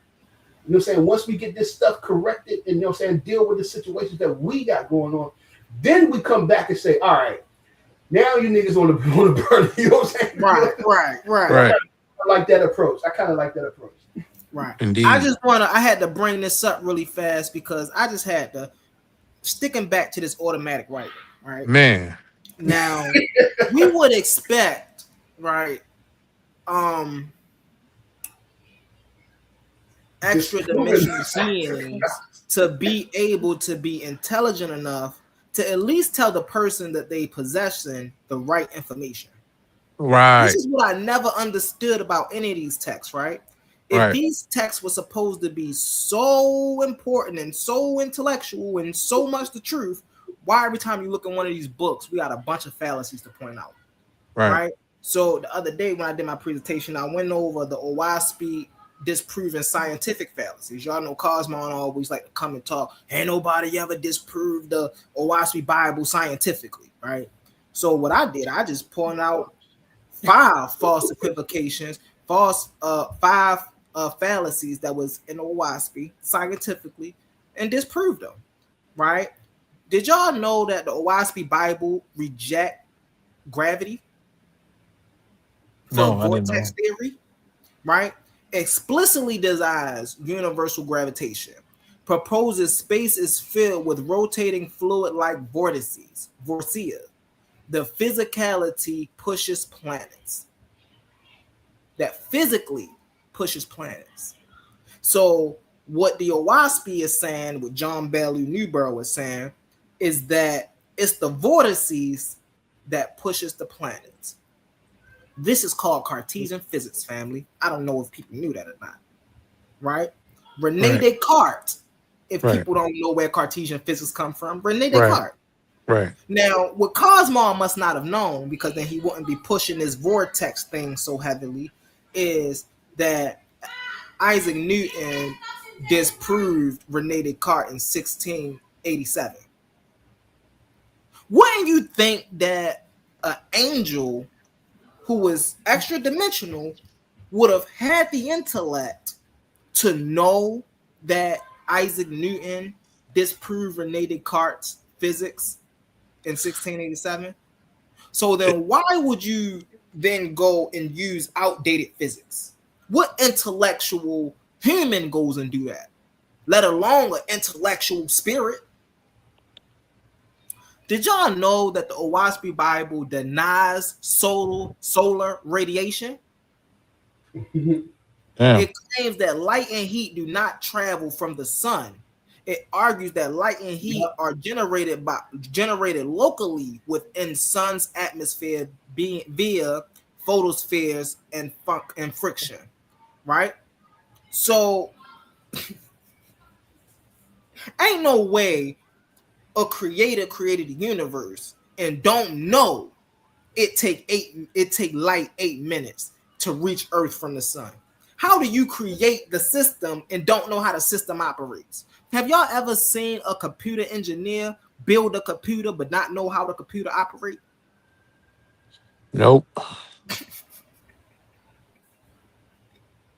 Spontaneous generation. Did y'all know the Owaspy Bibles explains the origin of life via spontaneous generation? Now, I don't know where Cosmo been hiding. He probably was with Patrick up under a rock somewhere when biogenesis was proven. Clearly, he don't know about biogenesis. Clearly, he don't know about the fundamental statement that life begets life. Right. That's a fact. Nothing starts from absolutely nothing without nothing. Yeah, you got to have something. You got to have something. You got to have something. Right. You got to have something. In all cases. Facts. Did y'all know that the Owaspy Bible has a false explanation of light and color? It literally teaches in the Owaspy Bible that light is the polarity of corporeal needles in solution. It claims that color is the transposition of those needles. What type of ignorance and outlandish thinking is this? Clearly, whoever influenced John Bailey Newborough didn't know about electromagnetic radiation. Clearly, they didn't. Because clearly they would have known that light itself is electromagnetic radiation. Right. This the ignorant stuff they want you to believe, bro. Look, watch this. It get a little deeper. Watch this. It get a little deeper. Hold on. Watch this. I'm gonna show y'all something that's gonna break y'all brains. This right here is crazy in of itself. It's saying the beast divided itself into 4. Now, this is the Owaspy Bible, family. This is literally pages from the Owaspy Bible. Listen to what it say. And the beast divided itself into 4 gray heads and possessed the earth about. And man fell down and worshiped them. That look, all type of religious right, just in that sentence right there. But let's keep going. And the names of the heads of the beasts were Brahmin, Buddhist, Christian, and Mohammedan. What in the world, Elder Herc?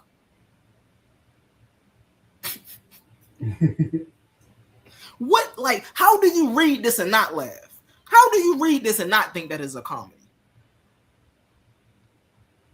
Let's get into it. This is what's crazy right here. All my Christians, I said this too in my presentation. All my Christians and Hebrew Israelites know about Matthew 10 and 34. Shoot, if you moved away from Christianity, you still might know about Matthew 10 and 34. Why do the Owaspy Bible say the exact same thing that Matthew 10 and 34 say? The exact same thing. This is plagiarism at its finest. This is plagiarism. Word for at least the Bible, at least the person who orchestrated the automatic writing or the typewriter writing for King James had enough sense to at least spunk up some of his own spruce into the mix. At least he ain't copy verbatim word for word the old text. Right. That's kind of what that automatic writing is. Yeah, that's plagiarism. It's an exotic form of plagiarism, actually. Mm-hmm. It's pretty exotic as you can get, not to cut in, but just to kind of augment to what you were saying. If especially if it's out something that occurring outside, absolutely outside of you. If it's somebody else doing everything, dude, that's and you are subscribing to it, and you just taking it and copying somebody else's revelation, then that's plagiarism, in my opinion. Because you're promoting somebody else's work, literary work, right? Based off of belief, right? If you just you just believe it, so you're a believing, faith yielding, propagandist / what's the what we talked about, plagiarist. See, plagiarist, yeah. Pretty much. And so here's my thing again. Once again, it goes back to the intelligence of the being that possessed John Bailey Newborough. Clearly, this being didn't have no original thoughts, because if he did, he wouldn't be taking so much content from other Bibles, other sacred texts, word for word. Clearly, he don't got no original thinking. Either that or John Bailey Newborough memorized this verse right here. Hey, one or the other can be true, but they both can't be true. And that's the thing. And it's so funny because because Kazman, like I said, everybody got your belief that you want to believe in. You got your system that you believe in, your religion, whatever it is, right? And he bumping his chest out, you know what I'm saying? Owaspy this, undefeated, this and that, right?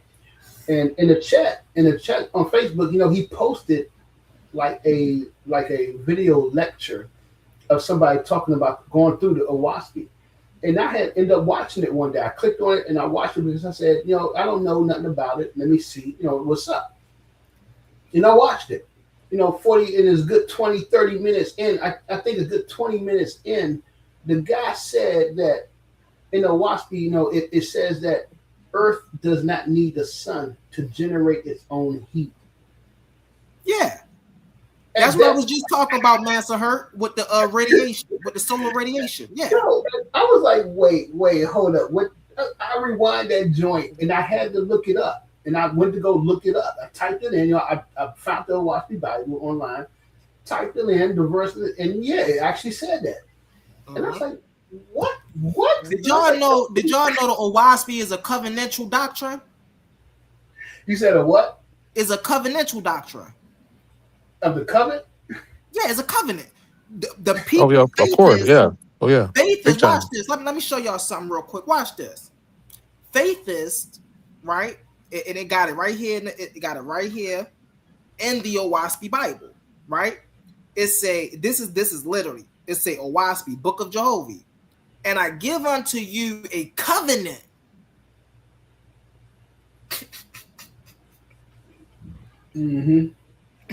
Yo, what? So Cosmon ain't out here telling y'all just can't read the Owaski Bible. Y'all got to enter a covenant with Jehovah to be considered faithist. He ain't out here telling you that. What it say down here, family? Serve ye Jehovah. How many times y'all done heard Cosmon said Jehovah ain't never tell you to worship him? It serve, huh? So this Jehovah. From what I'm gathering, given the context in these slides, that he's supposed to be worshipped, huh? Exactly. Oh man, if it's worship, hey, listen, anytime you do it worship, that's religion. Cycle. Yeah, that's religion. If you worship that shit. Watch this. We all know about the Baal cycle, right? Watch what this say. Owaski fails to maintain consistent monotheism. It operates under a henotheistic framework, which is religious in of itself, acknowledging a vast hierarchy of rival gods. Now, this is something else is interesting, right? This spirit didn't even have the origination to make up the names of the false gods. They started using Osiris. Baal. Wait, time out now. Hold up. Hey, yo, this is crazy work, right? And then Luminon, it made it Kabbalikas. Like, what? Watch this, though. Who demanded worship while arbitrarily forcing Jehovah to the apex. That's the Baal cycle. That's literally the Baal cycle.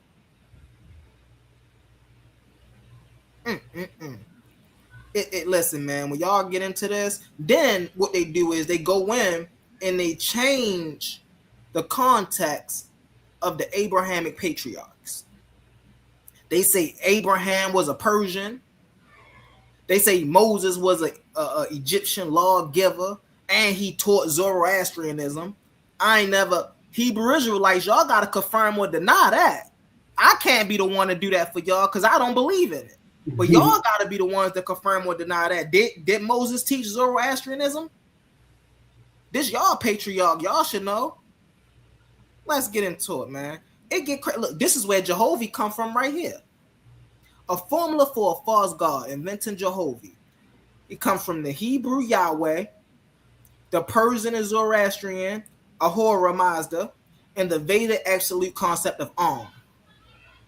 Listen to this, man. Rather than representing an ancient, revealed linguistic truth, Jehovah is a linguistic and conceptual hybrid.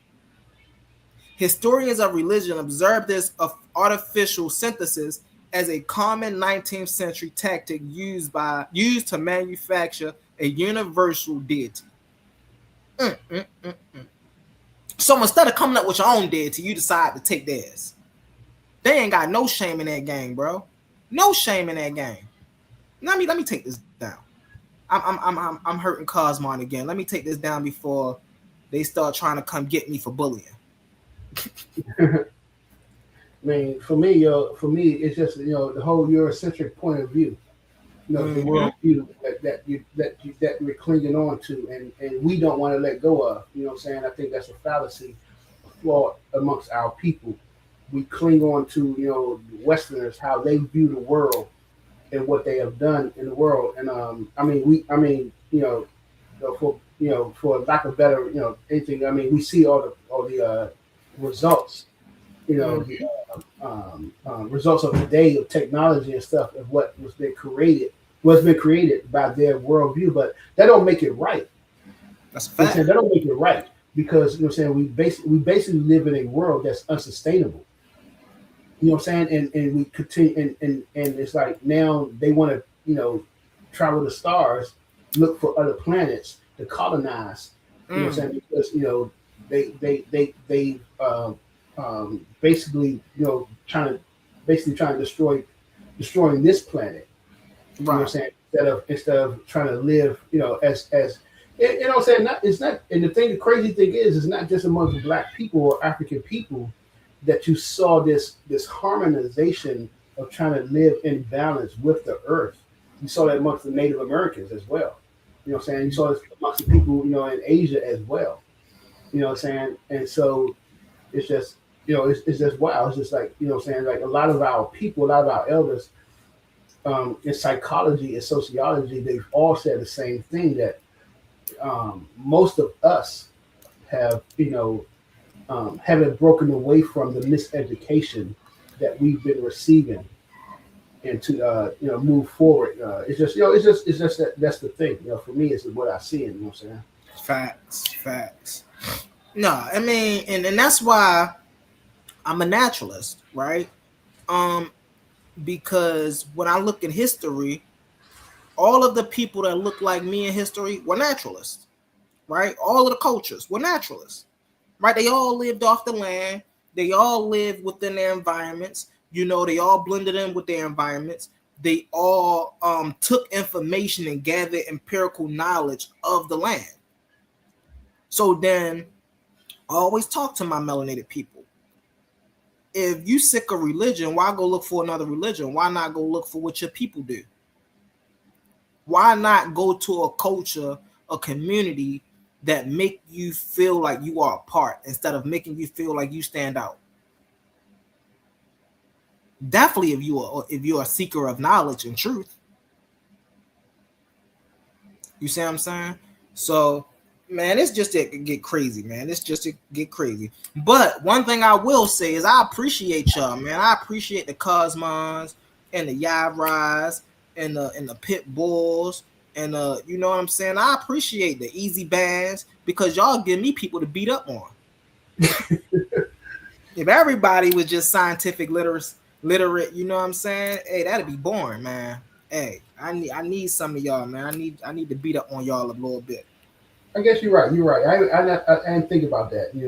Not just beating up on them, but appreciating them for giving you food for thought. You know what I'm saying? Yeah. Making you think, making you reevaluate. Making you check things out.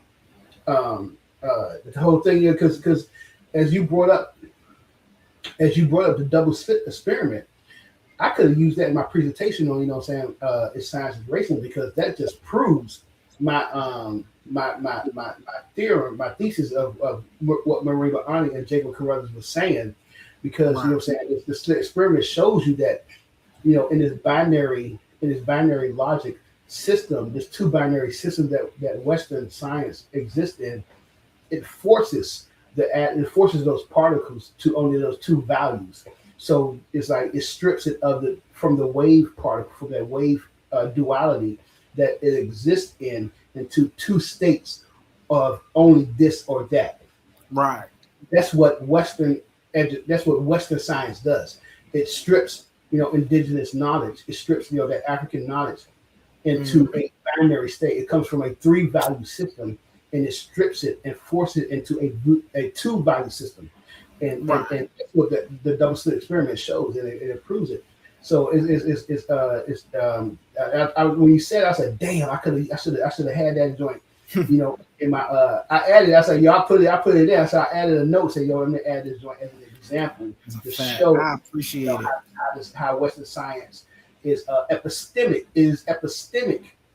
racist. So it's not about a behavior. That's what people are missing. They keep thinking about behavior. But I'm talking about epistemic racism. You know what I'm saying? Neely Fuller, you know what I'm saying? Francis Cress Welsing says racism is a system. White supremacy racism is a system. And so if it's a system, that means it has a structure to it. And a structure has a foundation. And that's what Maringa Ani was showing us, that their city was the foundation of this system. You know what I'm saying? So, yeah, definitely. I thought about that. I was like, damn, I should have had that joint. But now, yeah. I'm putting that joint on there. I appreciate that, bro. Hey, listen, man, I just got a great compliment, man. I appreciate the fact that, I get to share some information with the elder. I get to, hey, listen, man, I got that right there. Good looking, humble. I appreciate that, Elder Herc. I appreciate that. And that's an honor for me, man, because it's so funny. I was just over on Beagle earlier talking about our elders and who should we classify as our elders. And me and Shay was sitting over there. We was having a conversation, and just so happened, an older brother come in. Older brother, he like 65, 70, right? And he tried to still get it in, like with the young bucks and things of that nature. And so he started talking, and at the end of him talking, I had to, hey yo, we denounce your title as an elder, bro. Like I can't be calling you elder, and then I bring people to Beagle, and then they hear you speak, and then it's like, bro, nah, man, what's this? Hold up, bro. Who you teaching up under? Nah, humble, we can't listen to you. My man was saying Mesoamerica and Mesopotamia was the same place. I can't bring nobody to you talking like that. Mesoamerica and Mesopotamia. That is crazy work. Mesoamerica. Wait, where's Mesopotamia? Mesopotamia is that's the Middle East, right? Yeah. Babylon, places like that. At least have a map in front of you if you're gonna try to teach, right? At least. Sure. At least. No, I think you probably misunderstood him, yeah. He didn't say that, yeah. Y'all, that's what he said, man. Listen, I had to get on his head about that earlier, man. I was like, yo, you can't be saying this crazy stuff, man. And then you got brothers like myself and Ashe going around calling you out. Nah, man, you can't say that. So I had it. I don't care what y'all talking about. This, that, and the third. Nah, bro, we denounce you as an elder, bro. You can't be called an elder. Yeah. Hey, listen, if I can't bring a person to you for some information, I can't call you an elder. That's funny, yeah. That's funny. Now we got brother Serious B on the panel. What's up, brother Serious B? Talk to us. How you feeling?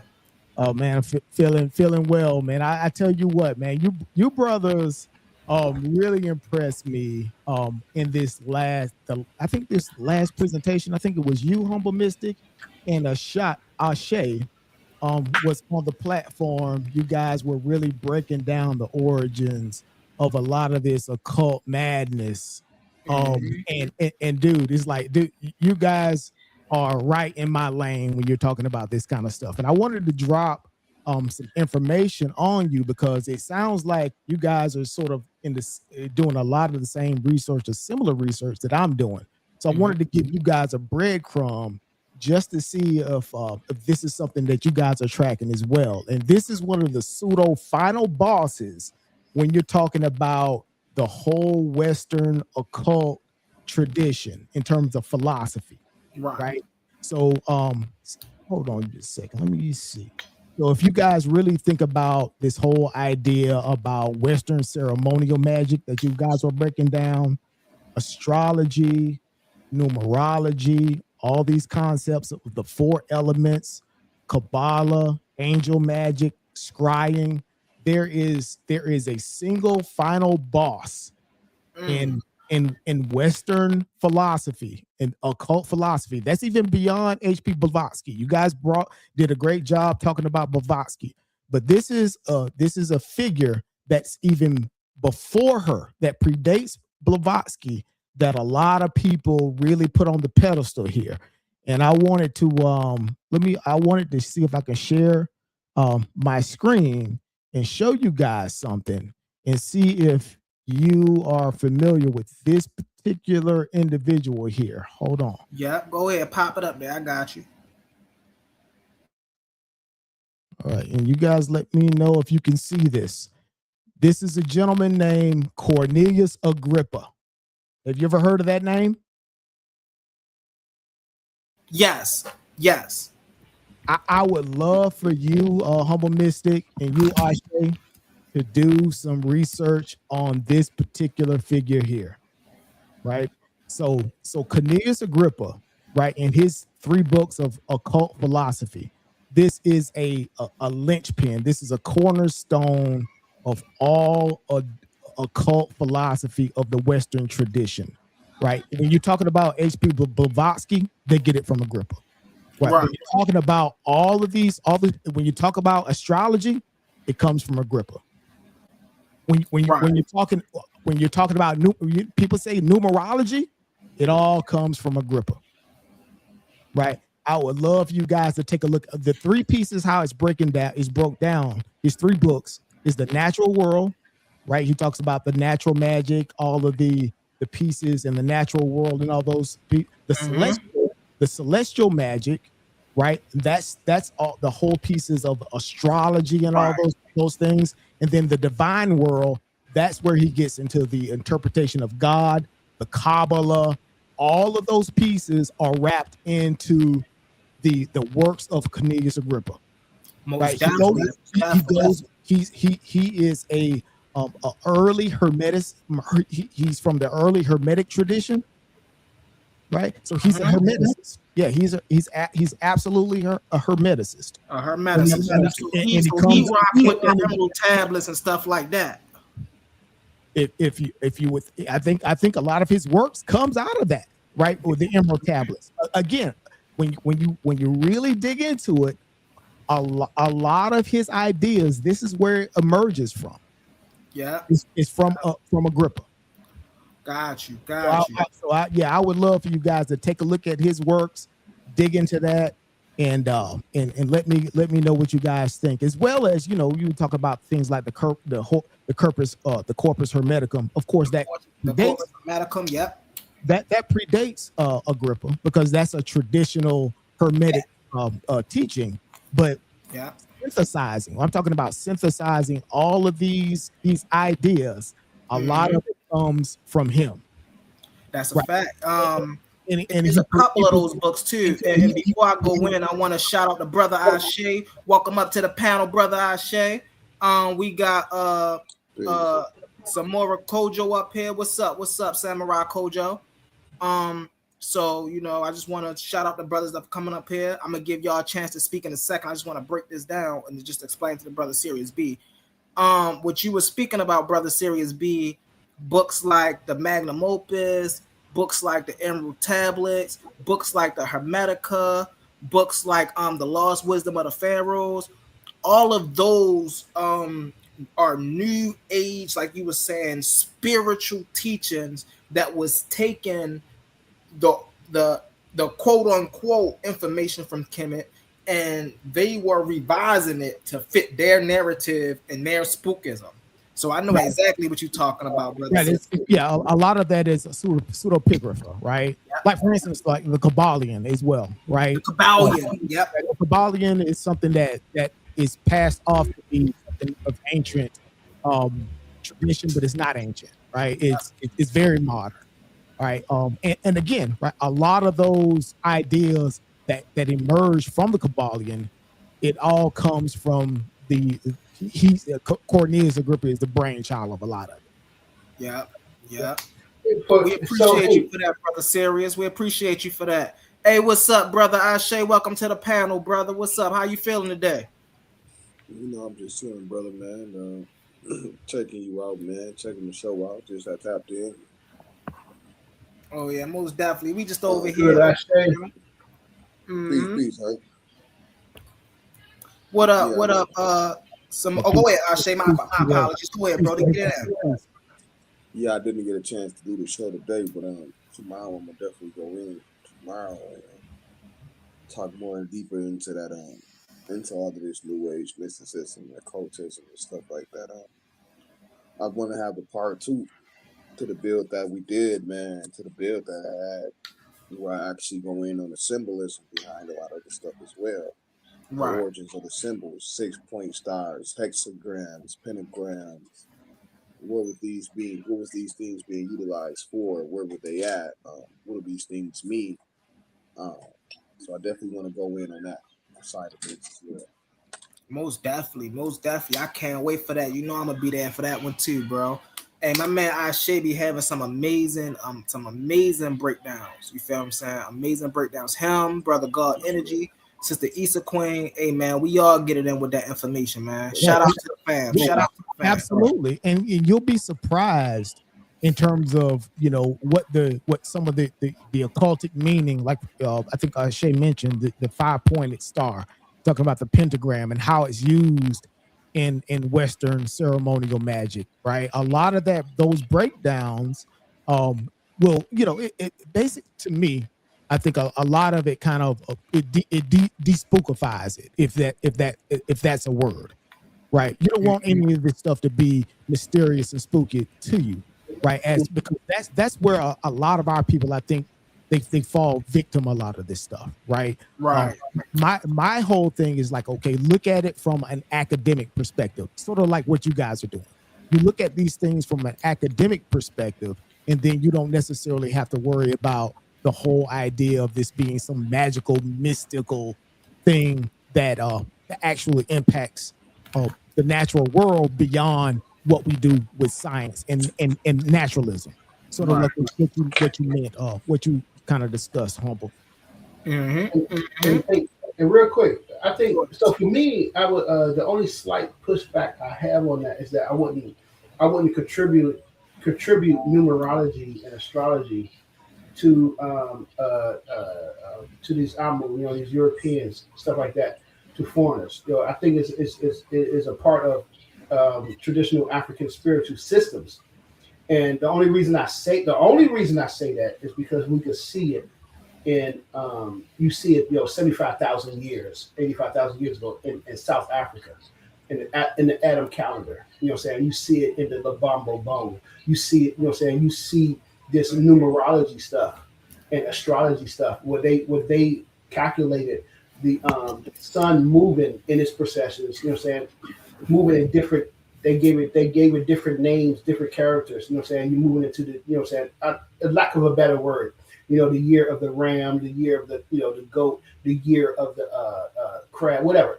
But they already understood that the sun moves into a different age. The earth moves into a different age and stuff like that. So you have these different understandings of the sun moving into a different age, and it affects the humans that live under it. So and then from a personal, which I know we're not supposed to include personal perspectives and stuff into the research, but from a personal perspective, for me, I've been studying numerology since I was 20. Since I was about 19, 20 years old, and I've seen, I've seen what different women that I deal with. Some women, I get in trouble with, end up going to jail over it because their birth dates wasn't matching with mine. I've traveled the whole world. I lived in Asia. I lived in Africa, and I didn't pay a dime, and because it was women who paid for it. Because I dealt with certain women with certain birthdays. Once I've learned, you deal with certain women with certain birthdays. I didn't pay rent, for 10 years. I lived, because I had rent pay I had women who helped me pay for college, pay my tuition, because I only dated women who had certain birthdays that matched my birthday that I harmonized with, and they was able to help me out, as opposed to someone who I was in conflict with. So, that's just from a personal perspective.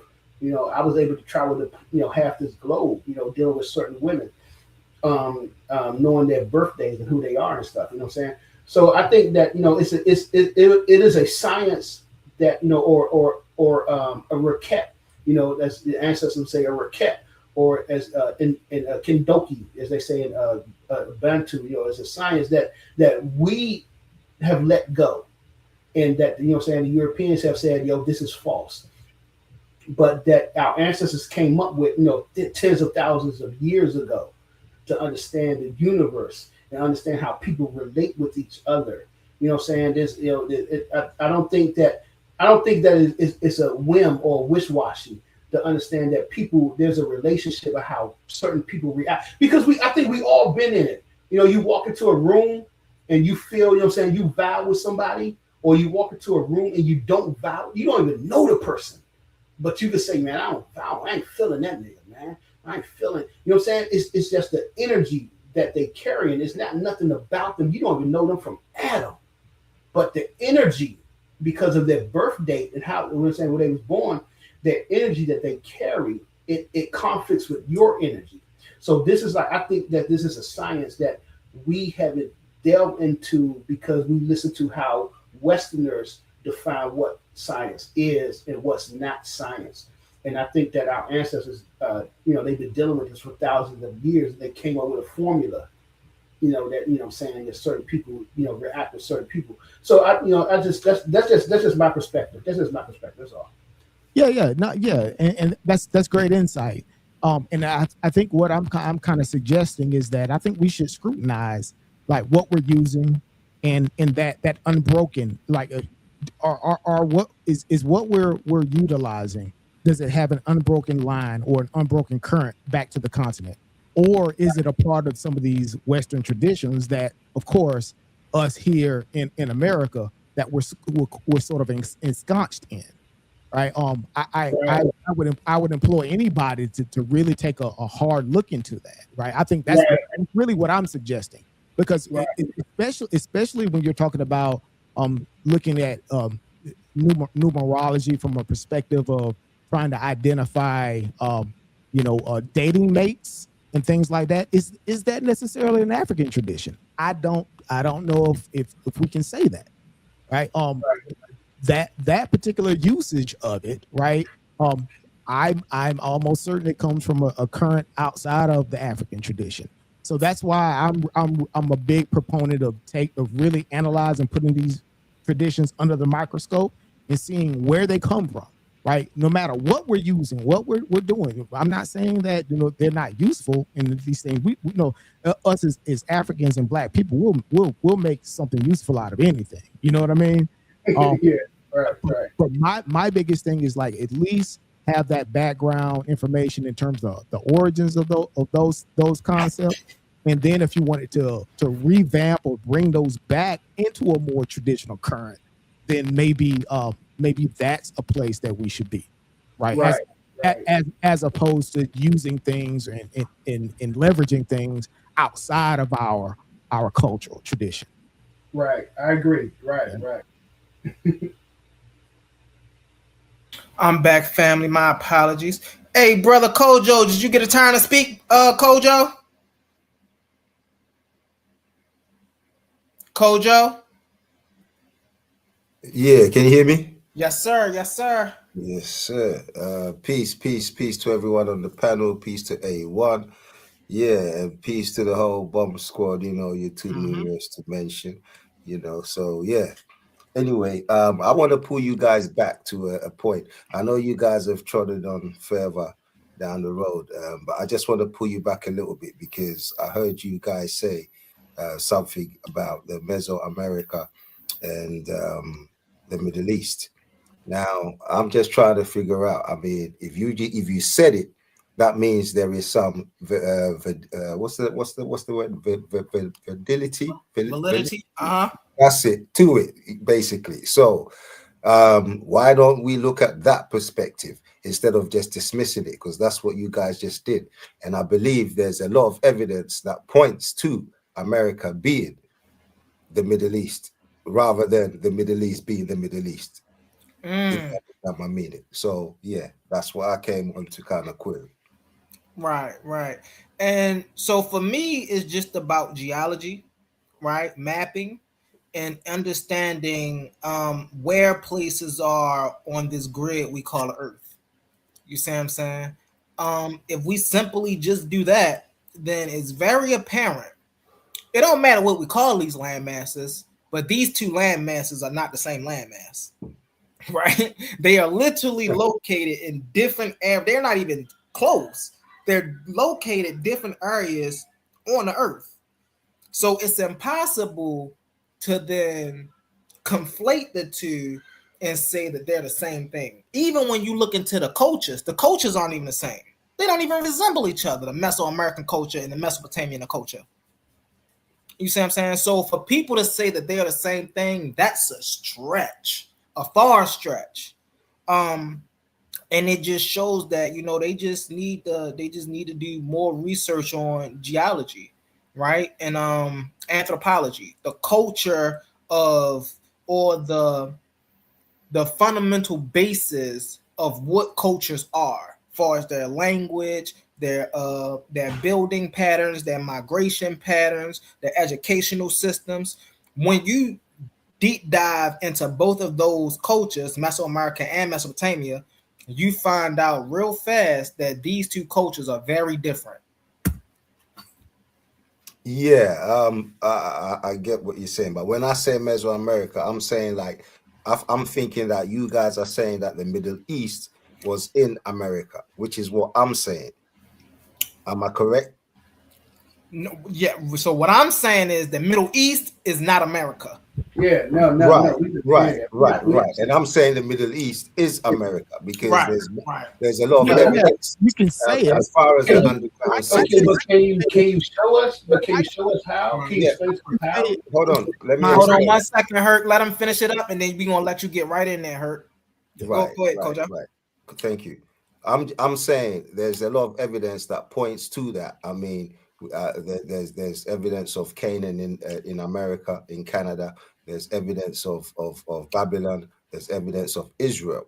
There's evidence of all these ancient civilizations or cities or what have you in America, and hence why you have all these underground cities. You don't have them in Africa. Africa was made up. It was a narrative made up by the man, which is what everybody's following. And this is what I'm saying. If you use your intuition, basically, there's other information which we have to look into, basically.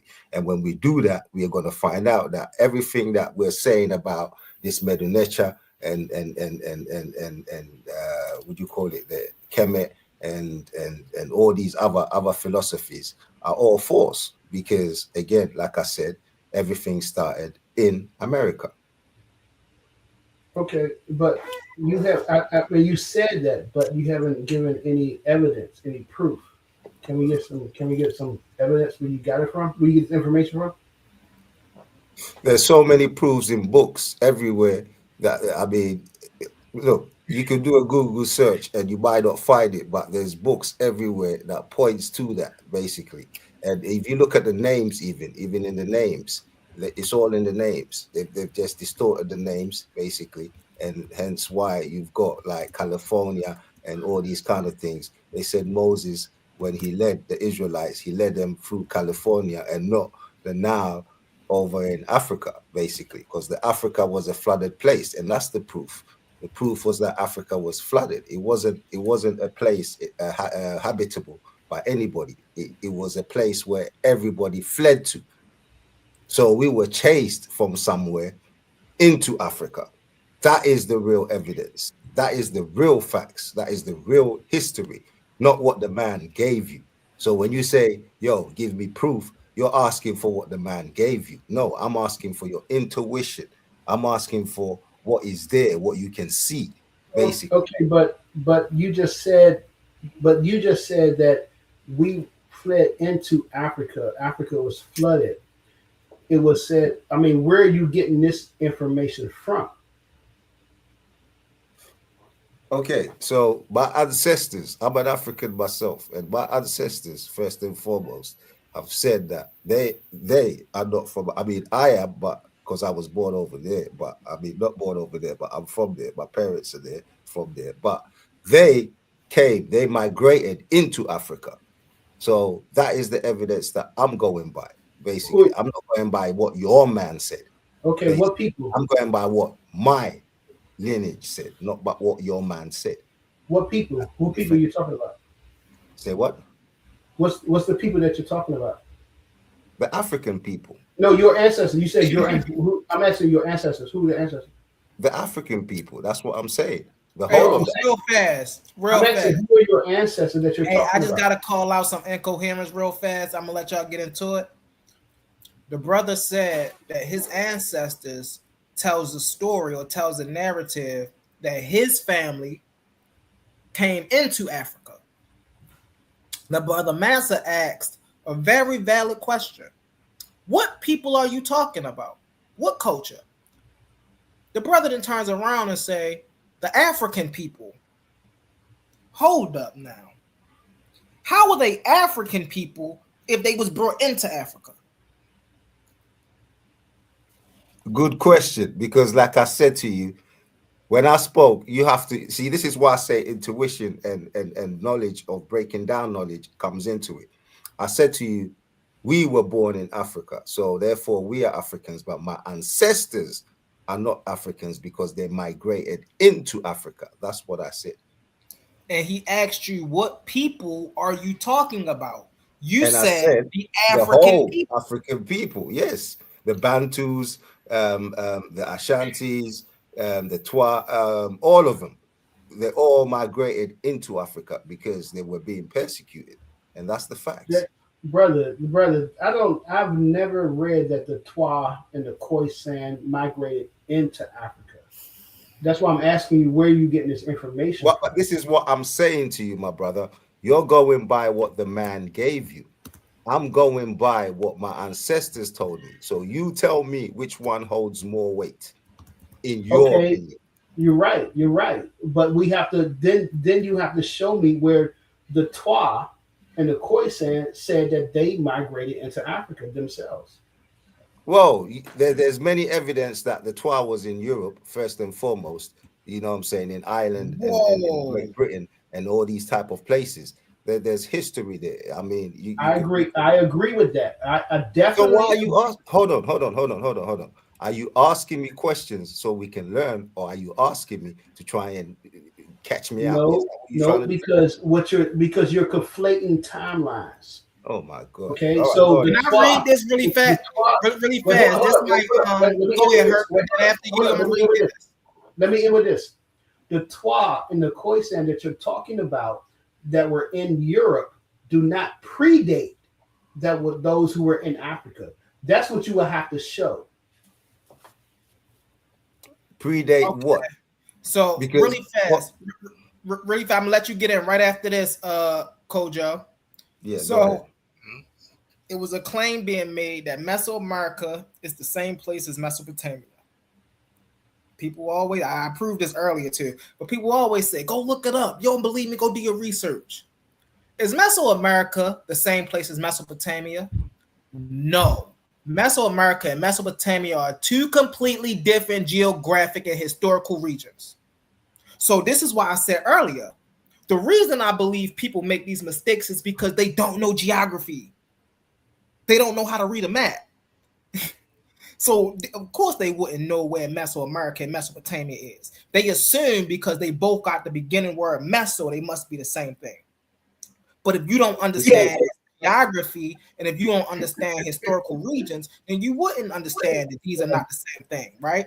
It said Okay, these so two how? historical regions, hold on one second, I got you. I ain't gonna be long, I promise you.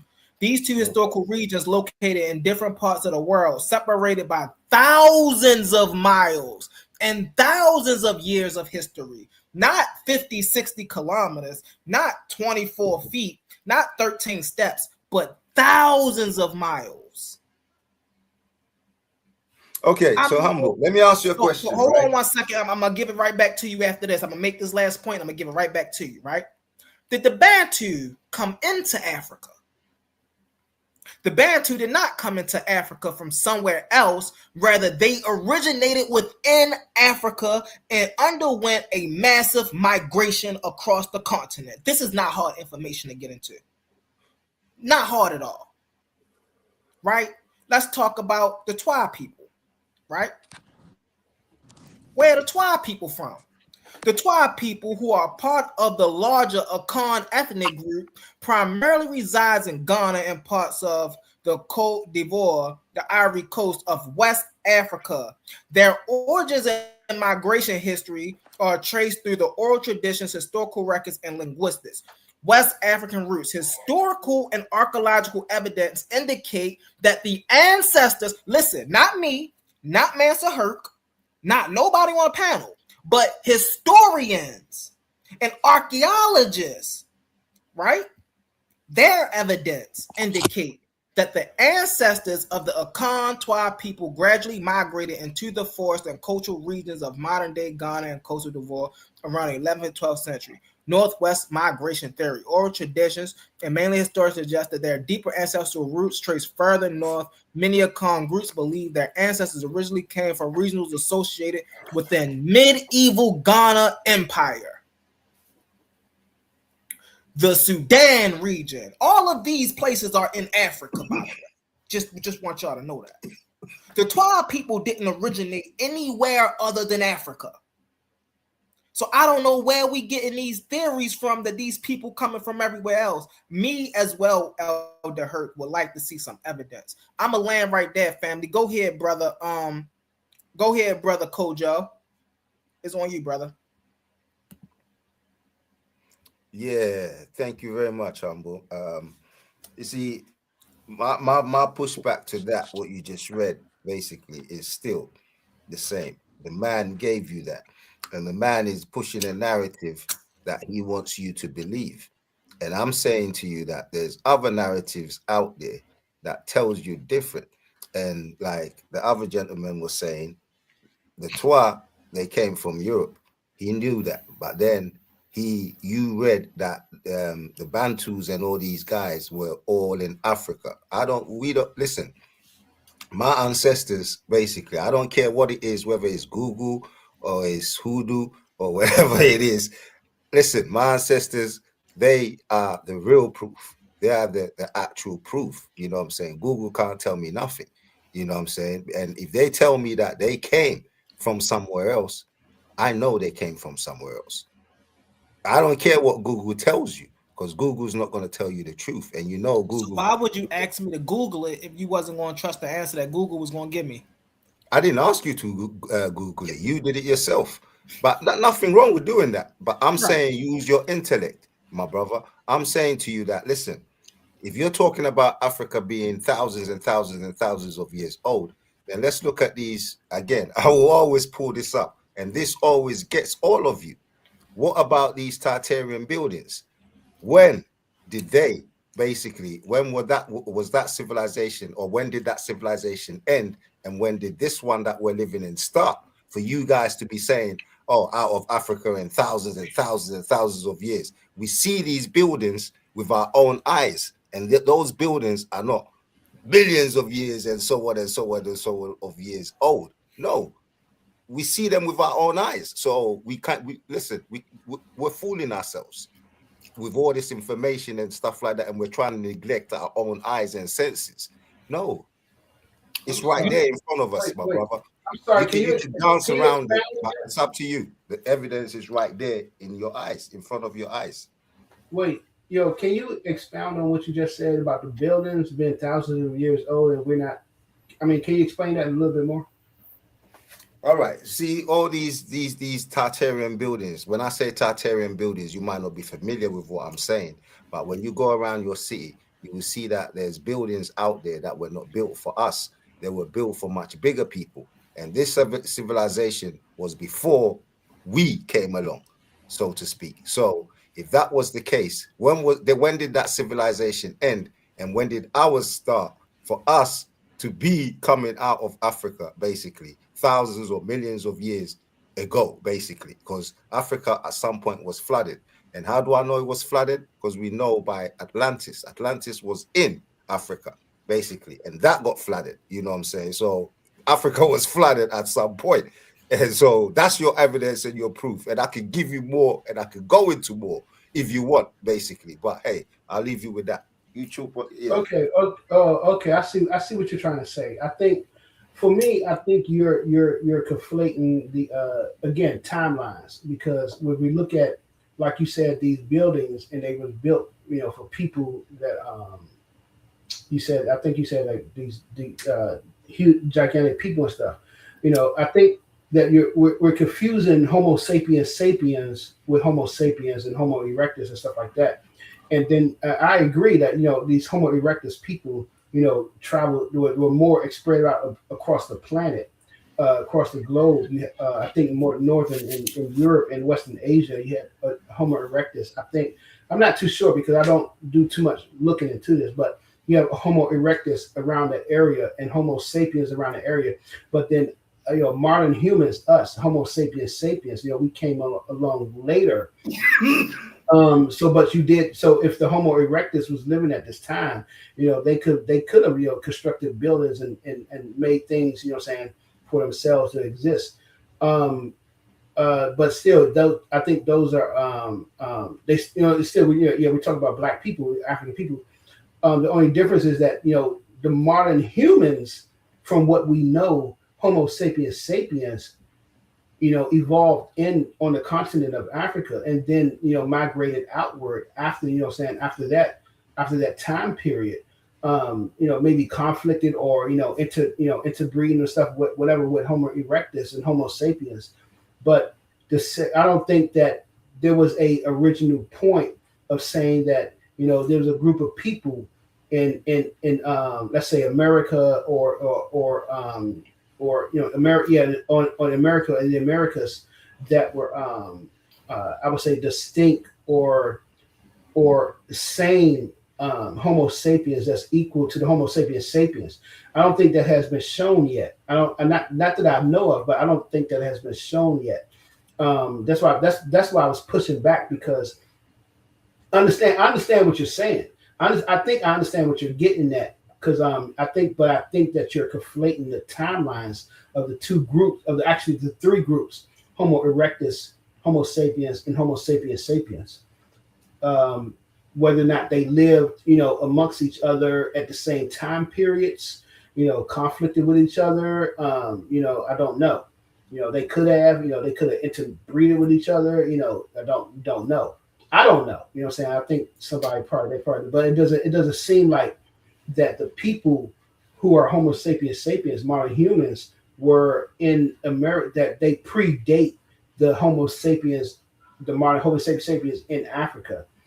You know what I'm saying? The people in Europe, the Twa people that we're talking about, the Homo sapiens sapiens, they didn't predate. They didn't come before those who were in Africa. They came afterwards, and they migrated outward and upward. That's what I'm saying, and that's what I guess modern science today. Like I said, I did a whole thing. About how science is racist. I mean, we know that the judgment of scientific research can be judgmental and biased, but I think that right now the fundamental foundation is that the modern humans of Homo sapiens sapiens emerged from out of the continent of Africa and then migrated outwards to the rest of the continent, to the rest of the planet. Yeah. What's interesting? I just want to piggyback off of both of you brothers. Number one, we have to stop being so fanatical about our community. What I mean by that is just how religious people are fanatical about religion, right? We have to stop just taking things at face value because of who the source that said it is, right? I'm not listening to my grandmother if she don't have any replicable proof behind what she's saying. That's my grandmother. I ain't listening to my father if he don't have any replicable proof behind what he's saying. How do I know that my grandmother was Blackfoot Native American? Because I got a chance to talk to her siblings. I got a chance to talk to her aunts and uncles. I got a chance to, you see what I'm saying? I got a chance to actually go into the archives. So it wasn't, oh, well, humble, just taking what they saying. No, that's not how that worked. You see what I'm saying? At the end of the day, we still have to have some empiricism behind our claims if we're going to be making claims, right? So, for an example, if people are saying that America and Mesopotamia are the same place, or the Middle East are the same place, there have to be some empirical evidence behind that claim. If people are saying that the Twa people didn't originate in, you see what I'm saying, Africa, there have to be some anthropolitical evidence of what they're saying. We can't just come up here and make anything up just because we black and we love our culture and we love our ancestors. And we don't do one thing I could say about the melanated culture is we are amazing enough as we are. Right? When you go study Kemet, you don't gotta dress Kemet up and make it more special than what it is. It's already amazing for what it is.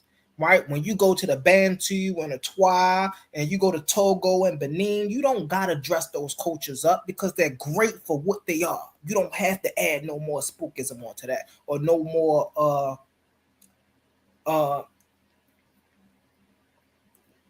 fanaticism. Right? You don't have to add no more fluff to their story. Their story is already amazing. To this place called Tartaria. Tartaria is a myth.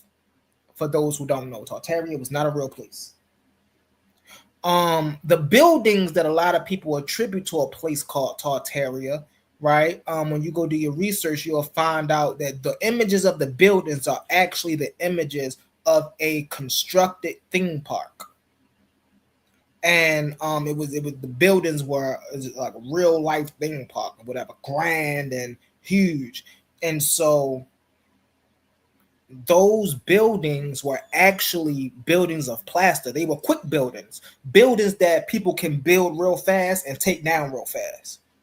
This is why oftentimes when people talk about Tartaria, the first thing they say is, oh, well, we see the buildings, we don't see them now because they was underground. They underground now. They sank. No. We don't see them there no more because they were prop buildings. They wasn't real buildings. So when you look into this, and also another fun fact about Tartaria, did y'all know that the Europeans, when they were finally mapping places out, they used the word Tartaria to label places they haven't explored yet? I'm going to say that again for y'all, family. They used the word Tartaria to label places they haven't fully explored yet. So it's like when we go and take this information, we got to take this information and do our own research. We can't just take this information by hearsay because then people become religious with the information. And when you become religious with the information, I mean, if a cited source don't help correct the logistics of the fallacy of the worldview, then people can't be helped. Right? It's just like saying, yo, if I bring you the Bible and I can show you that Christ is false, and you still not going to believe, or you still not going to change your point of view or your point of reference on what your stance is in this religion, ain't no use in me bringing it to you. All right, so Humble, let me just ask you a question, man, because you're just telling us that if your grandma say something, your daddy say something, you ain't gonna believe it. They have to bring empirical evidence. So my question to you is, what evidence will satisfy you? Archaeological evidence. Whose archaeological evidence are you talking about? Whoever did the your mommy or your daddy have to go and dig somewhere and bring you evidence before you believe them? Is that what you're saying to me? Whoever is the expert in this field of study, I want to hear what they got to say about it. Okay. Because clearly they're the experts in the field. And so if somebody came here and they said, okay, we exploring and we find artifacts that come from Kemet in the Grand Canyon. Okay, well, let me see these artifacts that you found from Kemet in the Grand Canyon. Let me read these books that you talking about Kemet in the Grand Canyon. And then if I go and I read this stuff and I said, okay, I feel you. And then I actually go to see the Grand Canyon and I don't see nothing that this person is talking about, then it's a fraud. All right. So as you say that, is there anything in history that they've put out there, whether it be Google, library, books, what have you, that is a fraud? Huh? So repeat that. I apologize. Is there anything out there in terms of books, whether it be on Google, in terms of information, basically, whether it's books, Google, what have you, that has turned out to be a fraud. Yeah, there's a such thing as pseudo information and correct information. Right. So again, I'm going to ask you again, what information will satisfy you? Archaeological information. So who's going to do that information for The you? experts. And who That's is like the for an example, right? If we sit No, here no, talking slow about the down, slow down, slow down, slow down. Who are the experts? I just want to put it in perspective for you, brother, real fast. I'm gonna give it right back to you. If we sitting here talking about the Middle East, right, and we're talking about archaeological digs, then Frank Moore Cross would be someone that I would reference, right? Mark S. Smith would be somebody I would reference. Why would I reference them? Because they are the people that actually did the archaeological digs and found the information. So let me just say this, my friend. If I go to my back garden and I dig up something, basically, and I put it on the internet, as people can do today, basically, it becomes part of the information. And if somebody, let's just say on this debate channel, what have you, digs it up and uses it as proof, basically, that something has happened, are you going to believe that that is some kind of archaeological evidence? No. Or no? Okay, so That's not, but why? that's not how archaeology works though. Okay, so then now you have to explain to me how do they get to this archaeological evidence that you're talking about for it to be It, sure in your mind that this is what is it's, so to speak? I Explain got that you. to It's called peer review, right? So if I'm an archaeologist and you're an archaeologist, right? And we are both doing archaeological digs in America, right? Now, one thing we have to do is I'm going to cross-reference my information with your information to see if our information lines up. Now, let's say if you was religious and I was atheist, right? And so we here in America, and now we doing archaeological digs, right? And now we comparing our notes, and now we got the same people, we got the same languages, we got pretty much the same stuff. The only difference is you add a religious thing to your findings, and I have an organic thing to mine. Then it would come down to whose theory or whose perspective or whose study, whose body of work is more accurate. And how do you determine that? By cross-examining it with the actual primary evidence. So, for an Yeah, but you're example, taking someone's I'll give you an perspective. example. I'm gonna give you a great example, right? So, Hebrew Israelites today claim that the people over here before colonization were Hebrews. Okay, you can claim that. They also say, well, when you look at the language is a Hebraic language. Okay, you could claim that, right? But then when we actually go and do the research, just like we did with the Twa people and the Bantu people, right? When we actually go and do the research, if we don't find that information, then we know there's something wrong with the information that's being said. I don't know how people just think that, oh, well, because somebody says something is automatically true. Bro, we got our own minds. We should be able to discern information on our own. We shouldn't have to get a piece of, for an example, Tartaria, right? We should never be in a position to where as though somebody tell us something about Tartaria and we're not in a position to go research that for ourselves. Never. Like, just for an example, even earlier, right? Mansa asked you a simple question. He said, I would like to see some proof, or do you have proof that such and such is what you was talking about? You told Mansa to Google it. Yeah, it's in your face. It's, just go look it up. Everybody who know Brother Humble Mystik know I love when you tell me to go look something up because I'm going to go look it up. And so when I went to look it up, right, it didn't say, oh, well, because I'm AI, this is what I say. It didn't say that. It said archaeological and historical evidence show. That means that this evidence is not from somebody's subjective opinion. is not somebody's interpolation on the evidence and the information. It's the primary source of the evidence and the information. And so I think that's what people be missing out on. See, I think I that's put what it to people you, be missing out humble, that is your on. perspective. That's what you choose to believe. That's why you go with that narrative. But that is nobody's actual no actual work or actual findings of any archaeological whatever they're trying to present to you. Because I'm telling you facts.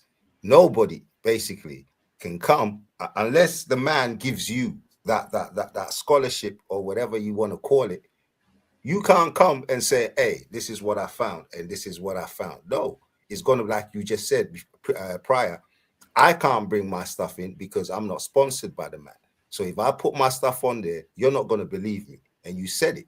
And so you're going by what is sponsored, basically. And what is sponsored is not always right, basically. So you cannot just sit here and say, oh, you got to bring a source. You got to bring whose source? I'm asking you again, whose source will satisfy you? And if it satisfies you, how do you know it's going to satisfy me?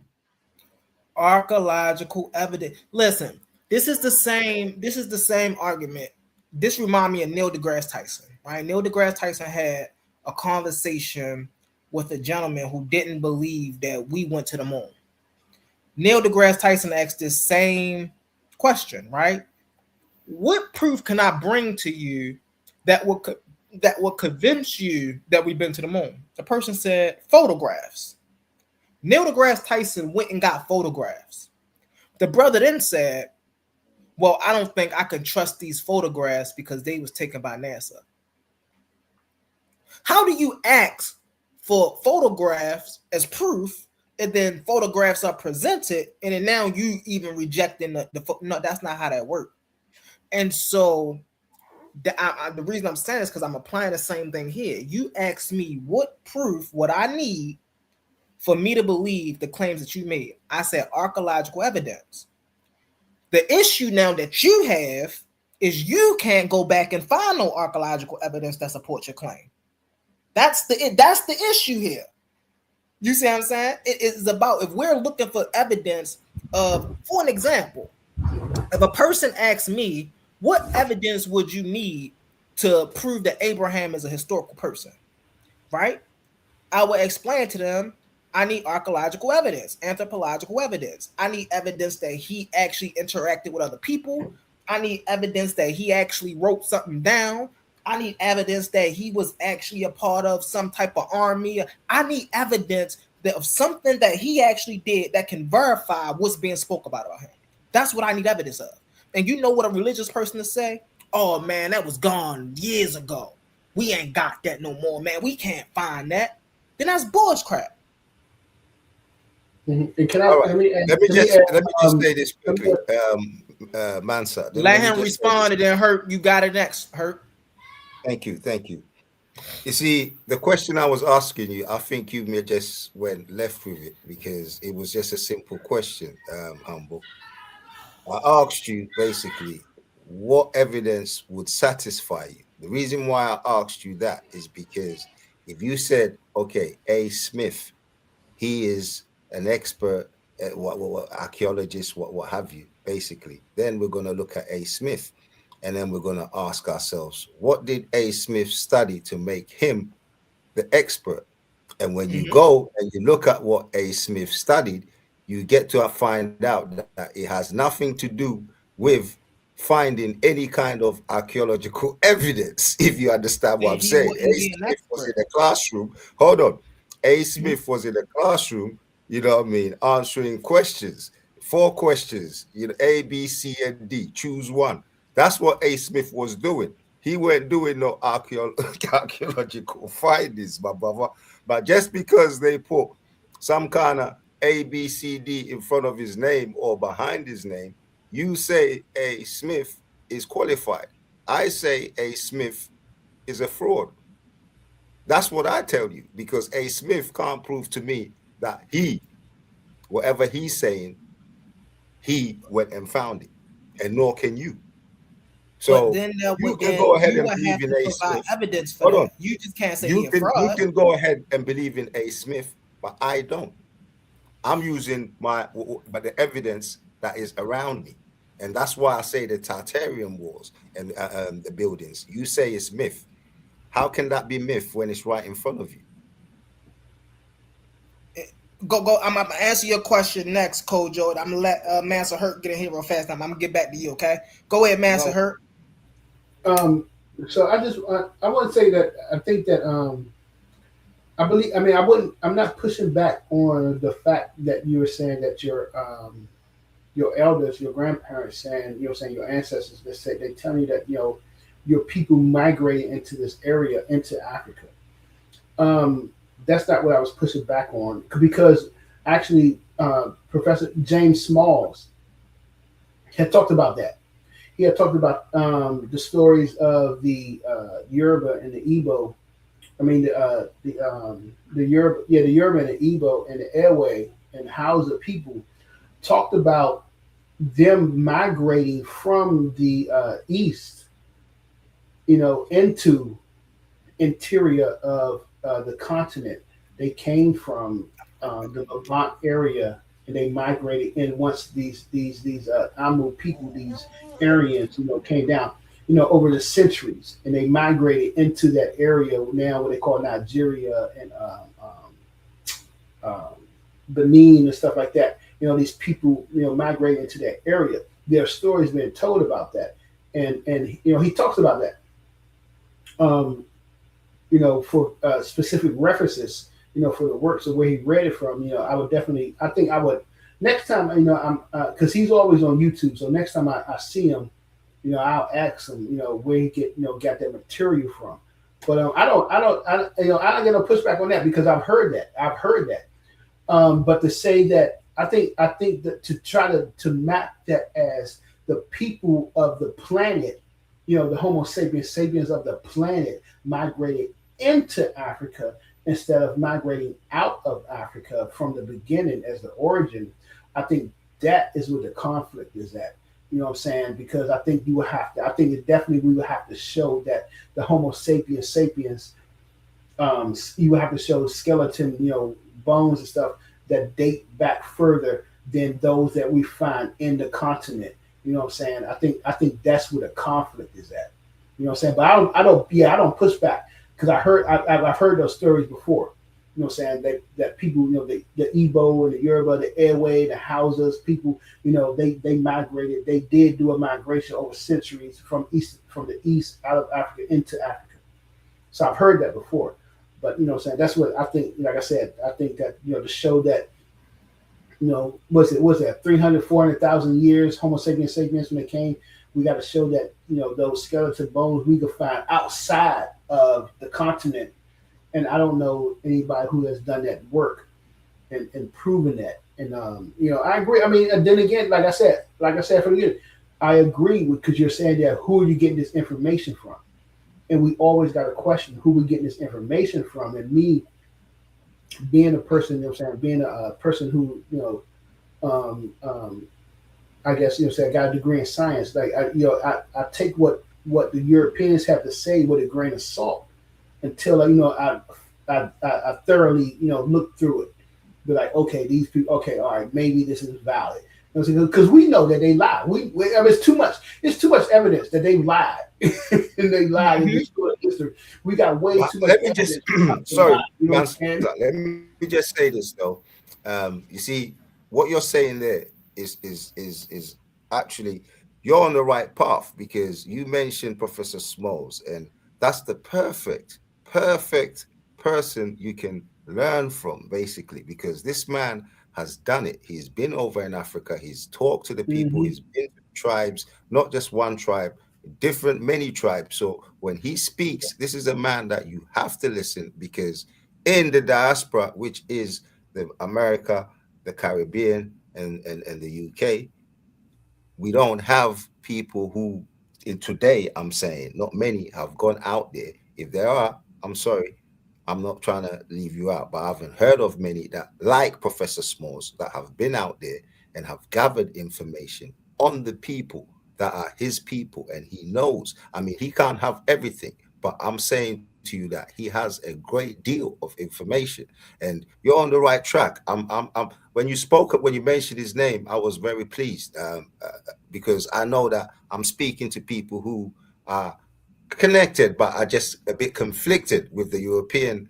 Would you Yeah, call yeah, yeah. it? Yeah, with the European information, because it's been bombarded to us for years and years and years and years. And listen, I left school years and years ago. I'm not about to go back to school. I'm about looking for truth and self. You know what I'm saying? Not being in a school trying to learn European information that they've set, the system have set, because all these scholars that you guys are quoting, they're not your words. You're not feeling anything. You're just quoting people, basically. There's nothing in that.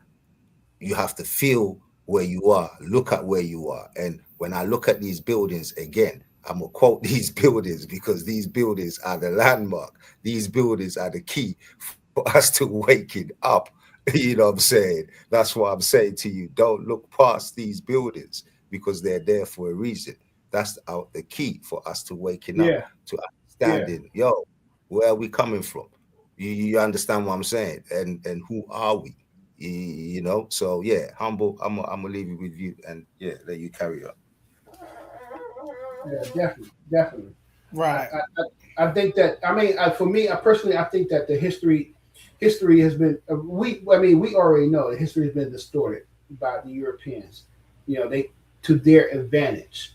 But we just don't realize how much, what I'm saying. I think a lot of our elders focus on the anthropology and archaeology, and it's been proven, and they've been trying to, showing that, saying the research that the Europeans have done has been falsified. They've been lying about a lot of stuff. So for me, my research, what I do is like, I've been looking at the science and the mathematics, and what I've realized is that, they've been lying about, the math and the science of what African people know and knew, before contact with the Europeans. And that's one thing that I've been looking into, and I'm trying to show and trying to prove, because because they have painted the narrative over the centuries, over the years, through the movies and television and stuff, the how of this of civilization and stuff. It started in Africa. You got quote unquote proto science that started in Africa, but it didn't really get advanced and developed until it went into Europe.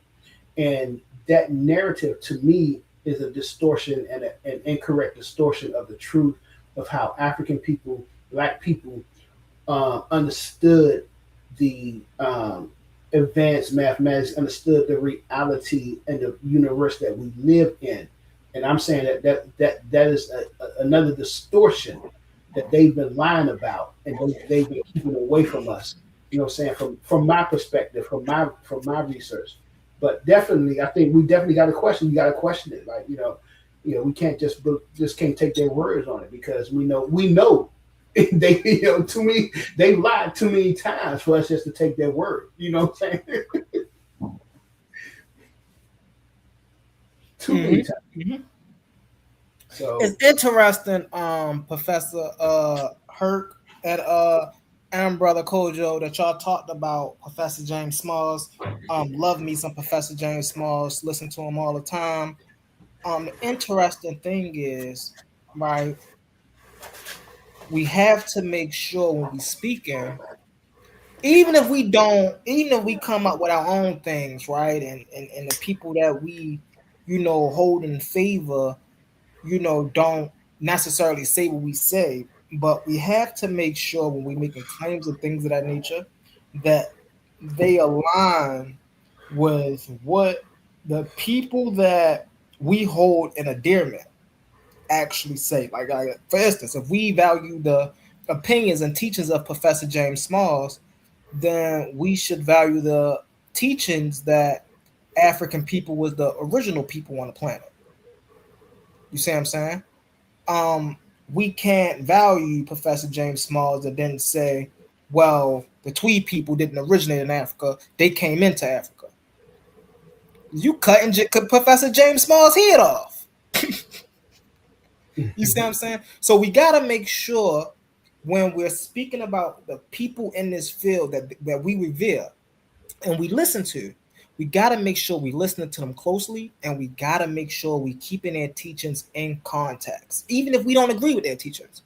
We gotta make sure we keeping their teachings in context, because we don't want to mistakenly destroy the very foundation that we're trying to build by bringing in our own ideologies and our own philosophical frameworks. You see what I'm saying? So that's what I would say on that notion. Like, we really have to be careful with the claims we make, and then with the teachers that we proclaim to be the people that we revere and look up to. You see what I'm saying? Because I promise you, Kojo, if Professor James Small was on his panel and he heard you say what he said, what you said, y'all will be getting into it. You know, it's I mean, it's cool. I mean, look. Let me just say this. I've heard Professor Small speak on Sanetta's channel, basically a few times, not just once, twice, a few times. And yeah, I know his ideology, so I disagree with what you're saying, that we'll get into it, because he has a good knowledge of the African people, Mm-hmm. and the way that we live, one, and two, where we're coming from. He's a man I hold in high regard because he's been there, and he knows the tribes, he knows the people, basically. I mean, he won't know everything, you know what I'm saying, but he knows a great deal, which a lot of Mm-hmm. Americans, like I said, UK, the West, Caribbean, can learn from, because most of what you guys know is nothing compared to what he knows, and he's been there firsthand experience. Mm-hmm. You know what I'm saying? And when you always say we've got to line it up with what? With who? You're used to this European thing, and that's what you keep going back to. We got to line it up with their opinion. No, we ain't got to line it up with nothing. We're lining up with ourselves, and trying to remember who we are. Are we going to rely on somebody to tell us who we are? No, we got to find out for ourselves. So we're not lining up nothing. We know who we are, and we know that we are the same people, basically. I mean, it was proven with the slave trade, and I can go back to the Indios and the India thing that you guys be speaking about, Cosmon and or some other dudes that speak about that OTK and the Indian thing. Listen, it's there. You just have to piece it together. You just have to piece it together. And But don't you people like, but don't you think Diop and Obinga and, you know what I'm saying, Rashidi, they did line that up, you know what I'm saying, that type of work up to show us, you know what I'm saying, this that information? listen, I don't know where they're getting their information from, but it's not with the African people, that's for sure. They're going by books and what other scholars, so to speak, have written. You They've don't never know gone. about Theophilo Benga? I'm sorry. You don't know about Theophilo Benga? You think, time out, you think just Professor James Small's been on the continent? No, I mean, look, let me just say this. Benga never went to all the places that Professor Smalls went to. That's first and foremost. You know what I'm saying? So I don't know Do, what information. do I you mean, know I how know. close Theophilo Benga and James Small? You what? You know, Listen. Let me just say. Obinga is from the Congo. Obinga is from the Congo. Diop is from Senegal. You know, they traveled Yeah. throughout But Africa. these guys were more so on Kemet. You see, the thing with Professor Smalls is that yes, he was leaning towards Kemet because these other guys were pointing in that direction. But when he actually went into the continent, he had a different kind of ideology, which was kind of like Malcolm X going to Mecca.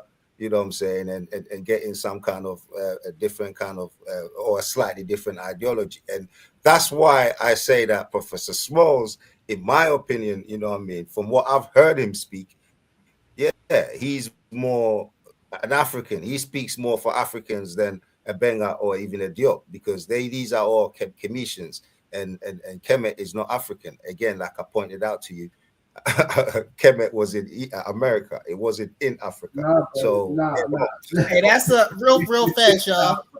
Hey, Kojo, that's something that me and you could set up one day. We'll get on that, and then we'll talk to A1 and we'll try to set that up. Egypt is in America. That is wild, family. Go ahead, Kojo. I just wanted to let you know that we're gonna get together sometime probably this week if you're available. Wednesdays, well, it's already Wednesday, so by time Friday or Saturday we could get together and we could set something up. yeah, man. I mean, listen, whenever you guys go live, yeah, man, I'll be there and I'll jump on, and yeah, we can make something happen. But again, like I said, if you're gonna speak with me and you're gonna say, "Oh, you got to source up" and all these type of things, the sourcing up is I don't do another man's would you call it doctrine, so to speak. I don't follow people's doctrine. When I source up, I'm sourcing up people that actually know stuff. I.e., like I just Mansa, Mhm. he was the first one to mention Professor James Small's name. So I give him the credit for that, you know what I mean, mentioning Professor Small's name and people like that. That's who, you know what I mean, are people that I'm willing to listen to because they have first-hand information. When I say first-hand, they're not just concentrating on Kemet, they're just concentrating on Africa, as in sub-Saharan Africa, going up, you know what I mean? And yeah, I land there. Right. And so I'm gonna get to you, Vika. I just want to respond to this really fast, and I'm gonna get to you, brother Vika. Um, so I want to speak to the point really fast. Why back in the day, in the days of Clark and Dr. Ben, they spoke to Kemet so highly. They focus on Kemet so highly because their goal was to correct the misinformation that the Egyptologist was putting out at that time.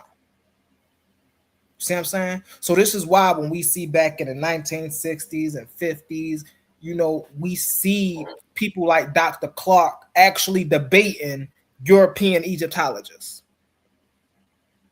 because it is not so much, well, we just want to bring up our own theology and we just want to sway the people. No, it's, yo, these people are corrupting our children.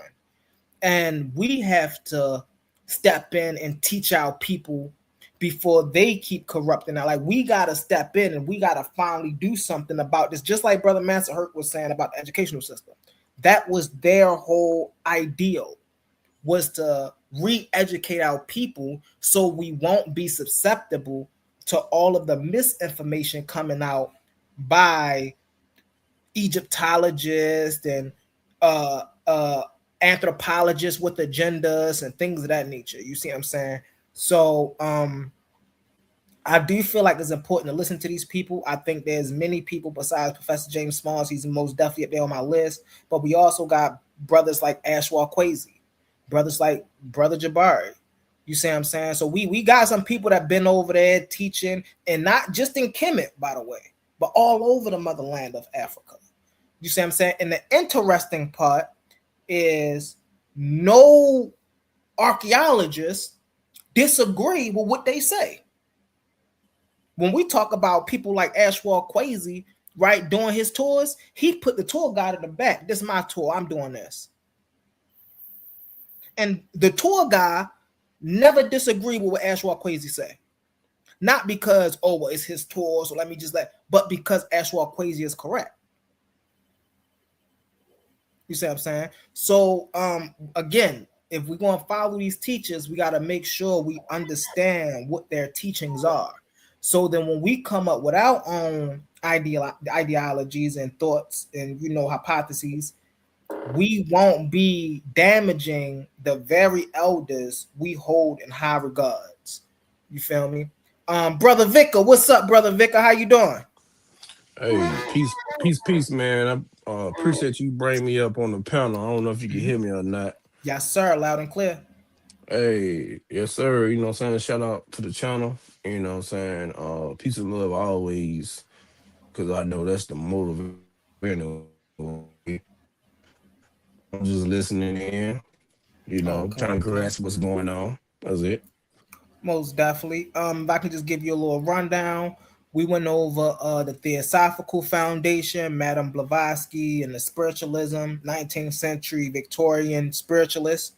We went over the Owaski Bible a little bit more, right?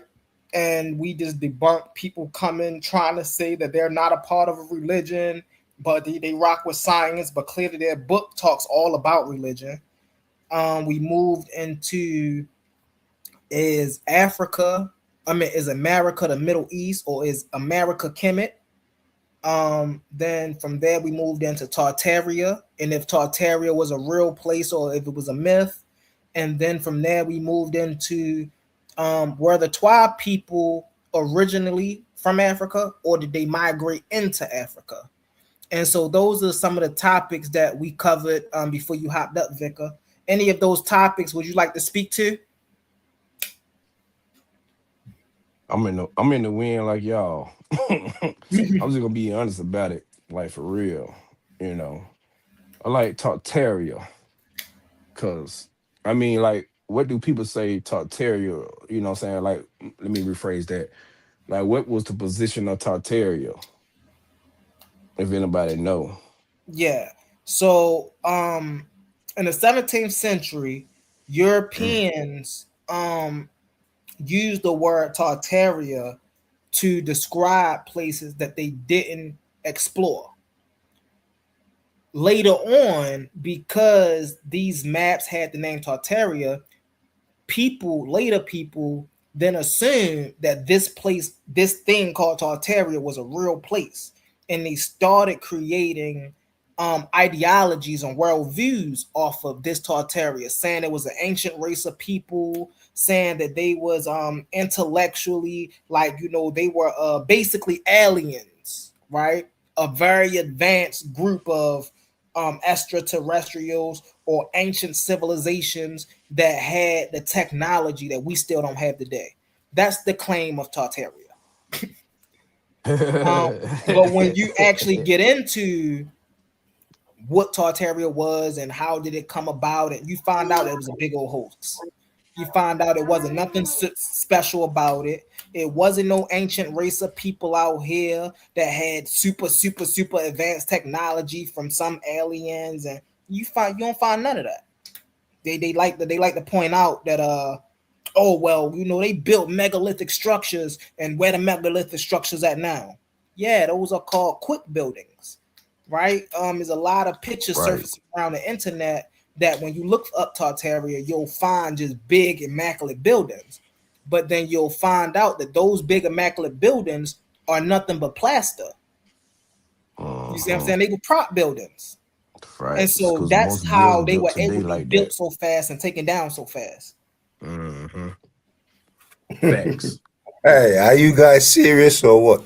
Are you really serious? Because That's listen, facts. you Now, guys if I must be go some look type this of up, robots walking around town. I believe you are, because if you don't see no buildings and you're telling me they're plasterboards and they're still out there, even if you go Switzerland, they've got granite buildings.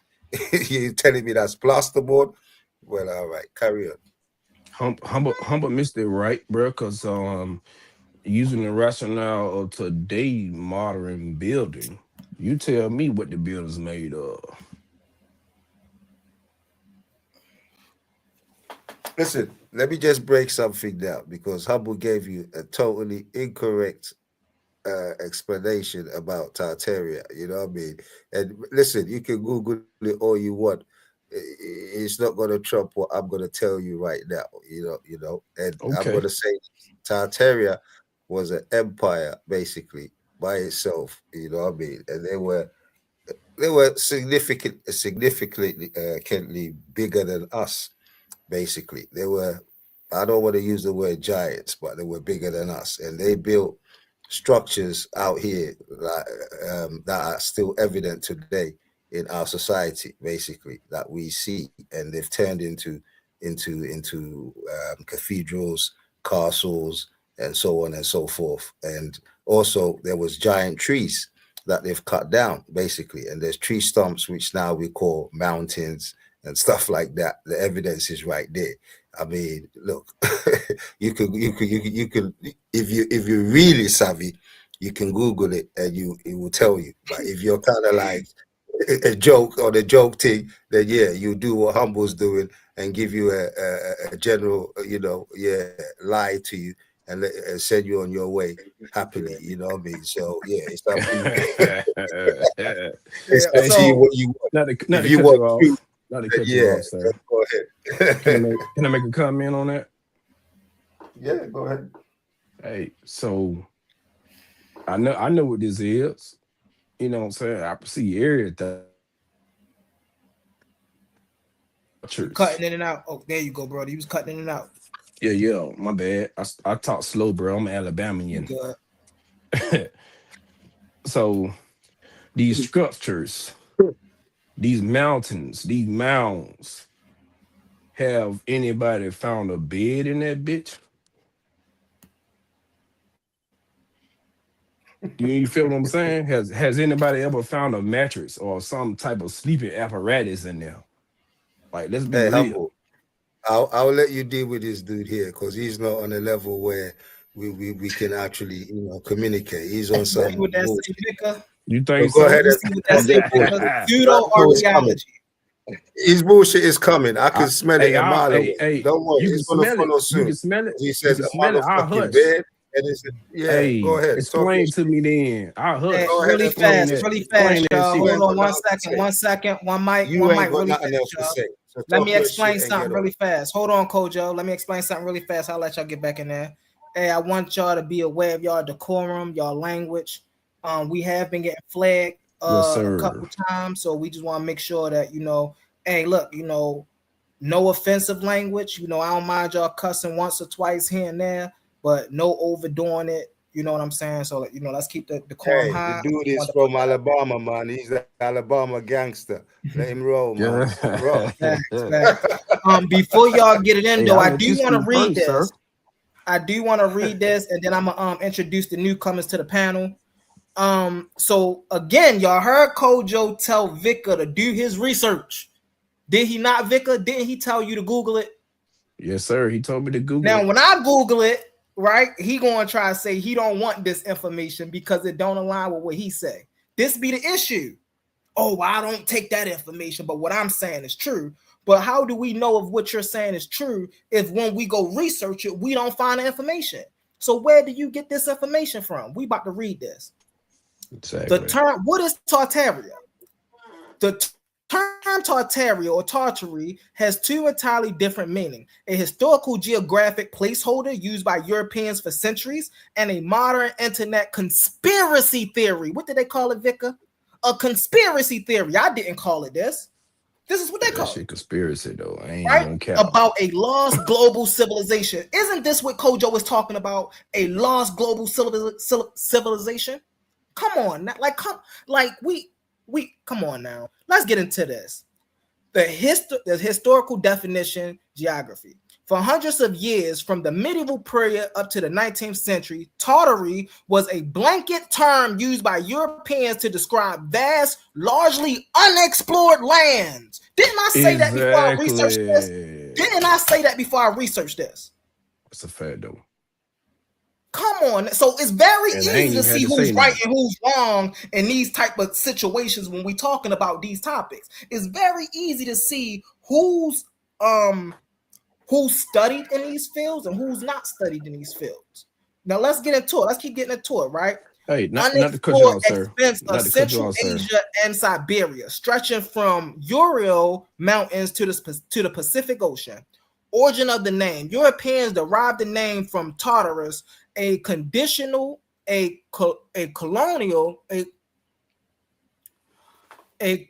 coalition of nomadic people who ruled with the Mongol Empire. They often add an extra R, linking it to Tartarius, the Greek word for hell. What? So you telling me that you believe a place exists that the Greeks later came and then they linked it to the Greek word for hell? So Tartarus is hell. That's what Hey, Tartaria hey, is. hey, It's humble. hell. Hey, humble, mister. Let me chime in. About 10 seconds, no more. Go ahead, Brody. You good? So Christopher Columbus said he explored uncharted territory. Bam. I'm just saying. So There humble, you right? go. There you go. Watch this. All right, Watch so this. let me humble before you go. Hold on one Let second. me I just got you. chop I that. got you. I'm gonna let you get it in. I'm gonna let you get it in. Okay, Right. I all right. just wanna put this in perspective for the family. Right. Yeah. The modern conspiracy theory, pseudo archaeology. What did I say to him, Herc, when Kojo asked me, what is sufficient evidence for you to believe it? What did I say, Herc? I said archaeology, right? So why would I believe in something that is considered pseudo archaeology? That don't even what? Let's read this. In recent years, Tartaria has become the focus of a viral internet conspiracy theory, often described as the Q. Hey, yo, that's funny. The QAnon of architecture. Proponent claimed that Tartaria was not a geographic region, but rather a lost, technologically advanced global empire. Didn't Kojo just say that? That has been internationally erased from the history books. Literally what Kojo just said. So while I'm telling y'all the history, Kojo is telling y'all the pseudo archaeology. Now I want the family to use their brains. Y'all family, y'all said y'all thinkers, right? Y'all use your own minds, right? So if you use your own minds, let me ask you this. Are you willing to believe actual archaeology or pseudo archaeology? That's up to y'all. I'm gonna leave that there for y'all to figure that out, right? And so we understand that this is pseudo archaeology. We understand this is not real. This is a myth. A myth. Look, I'm not making this up. Read it. While Tartaria is a real word found in antique maps that know in Central Asia and Siberia, the modern idea of Tartarian Empire is a baseless pseudo-historical myth born from the misunderstanding of historical category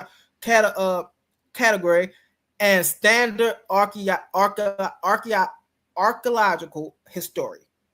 This is what this is saying. I'm not saying this. This is what you find when you look it up. Vicar, you can look this up. Massa, you can look this up. Kojo can even go and look this up. This is what y'all are going to find. So now it leaves people. This is why I just said we have to be careful. You're going too long, man. You're going too long. All right, hold on one second. I got you. I'm laying my plane here. This is why I say we have to be careful when we hold on. I also got to address that. I'm gonna address this and then I'm gonna address that. So this is why I say we have to be careful when we're making claims, when we're making these kind of claims, because people can go and do their research and then come back and know that you're full of BS. That's number one. Number two, family, we have been having a little bit of issues with the authorities of the panels, right? We have to keep reminding people that these shows that we're producing is our shows. We love y'all. We love y'all engagement, right? But the reason we put these shows on is so, first and foremost, we can talk to the people, and then we can have other brothers and sisters come up here and talk to the people. I got y'all. I'm gonna let y'all get it in. I just want to make sure the point that I'm making is getting across to the people. You see what I'm saying? So with that, I'm gonna land with that. I'm gonna introduce the rest of the people that came up here. What's up, Max? How you doing, Max? Talk to us, brother. What up with you, Humble? How's it going, panel? I'm doing all right, man. I'm doing all right. Thanks for asking. I just came up here to back up all of what Kojo was saying. I just want him to know not everybody. I feel like we have a bad representation of how Americans think, and I do not just Google something, and because Google says it, that's what the facts are. Like I believe in Tartaria and what the conspiracy theorists say. Conspiracy theorists being a term that the CIA invented, by the way, to throw you off the scent. But it just makes like you said, somebody mentioned how Columbus said that he went to explore uncharted territory. They said they referred to Tartaria as Colombo, whoever, and they referred to Tartaria as uncharted territory. And the Chicago fires, those buildings, they weren't plaster buildings, because they still have some of the structures that were built then all throughout America. The Tartarian fight, the buildings and all that. There's all throughout America right now. They're still there. They weren't temporary buildings. They were buildings that were built to last, but they were all burnt down. One mic. They were all burnt down in fires throughout the late 1800s and early 1900s, and that's all researchable. And like that's all I wanted. I just wanted to back up Kojo and let him know, like we not all just out here brainwashed by what the algorithm says. Most definitely. Let's move on to Brother Jay Snakes. We appreciate you, Brother Max. Please stick around. Continue giving your input. Absolutely. I appreciate your engagement in the comments, brother. What's up, Brother Jay Snakes? What's up? What you talk to us, brother? What's good, humble? I came in kind of late, bro, so I can't be like. So I'm gonna catch you up on a conversation real quick. It ain't gonna be too long. All right, good. We started off talking about rehashing the 19th century Victorian spiritualist age in America. We got back into the Owaspy a little bit, exposing how it's really a religion. Right. From there we went into architecture. We went into did the Twa people actually enter Africa, or did they originate in Africa? From there we went into Tartaria, and if Tartaria was a myth or if it was something that actually happened. And hey, that's where we at right now with it. Okay, I'm familiar with everything you just said, except for the tarts. I'm gonna have to look up the Tartaria. I'm not familiar with that, so yeah, I'm gonna just back out. I'm gonna be up on the panel, but I'm gonna just pretty much mute out because, like I said, I wasn't here for most of it, so I can't give too much pushback or feedback and shit. So you know what I mean? Got you. I'm gonna mute out until I have something to say. You feel me? You know I appreciate you, Jay Snakes. Thank you so much for coming up on the panel. And I appreciate your engagement in the comments, Brody. Peace, Jay. Yeah. Go ahead, Brother Vicar. You got the floor, Brody, and then we going to Kojo. Should I respond to what he said or just my own thought though? You can say whatever you want to say, bro. Say whatever you want to say. You got the floor. Say what you have to say. Your own thoughts are not just completely invalid. You know what I'm saying? It's nothing wrong with giving your own thoughts. People act like that's a fallacy. That is not a fallacy. Mm-hmm. Because you could have studied, read some shit, and you come up with your own thoughts. That is not a fallacy at all. You know what I'm saying? All you have to do is say, yo, I'm getting this information because I'm developing this from what I've. I mean, nothing wrong with your own thoughts. Go ahead. Mm-hmm. Go ahead. That's a fact. You wise. You wise, bro. What it is? Mansa Hercules. Yo, that's right. That's all the hurt right there. I agree with that. Like 100. Forget about the religious stigmatism. I agree with what you just said right there. For real. Mm-hmm. Mm-hmm. But the whole Tartaria thing, just like Humble Mystic was explaining, yeah, it basically was uncharted territory, bro. Like, what did Tartaria even mean? You can't just say a term and don't even know what it means, bro. Like, what the hell? That's a fact.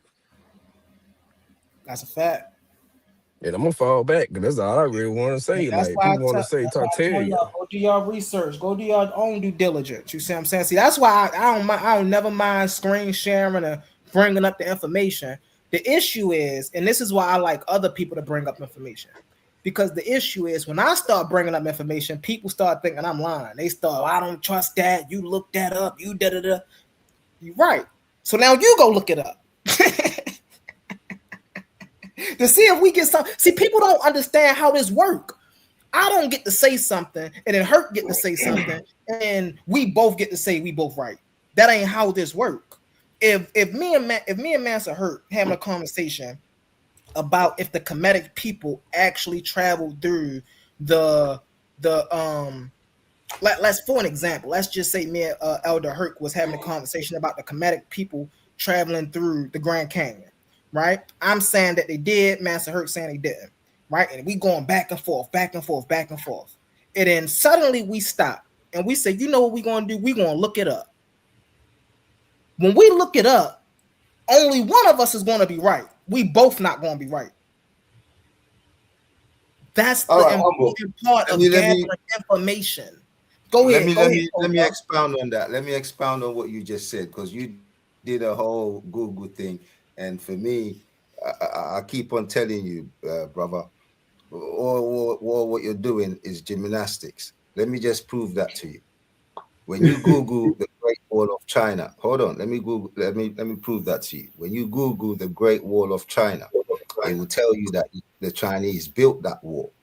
But then, if you're actually on the wall, you will actually see that the wall was not built by the Chinese, because the wall is actually facing China. So the people that built the wall built the wall as protection against China.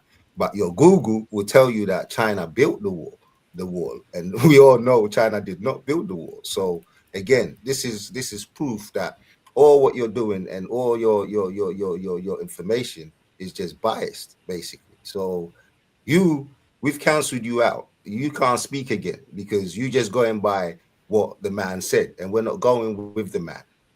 Brother, hold up. Wait, hold up. Hold up.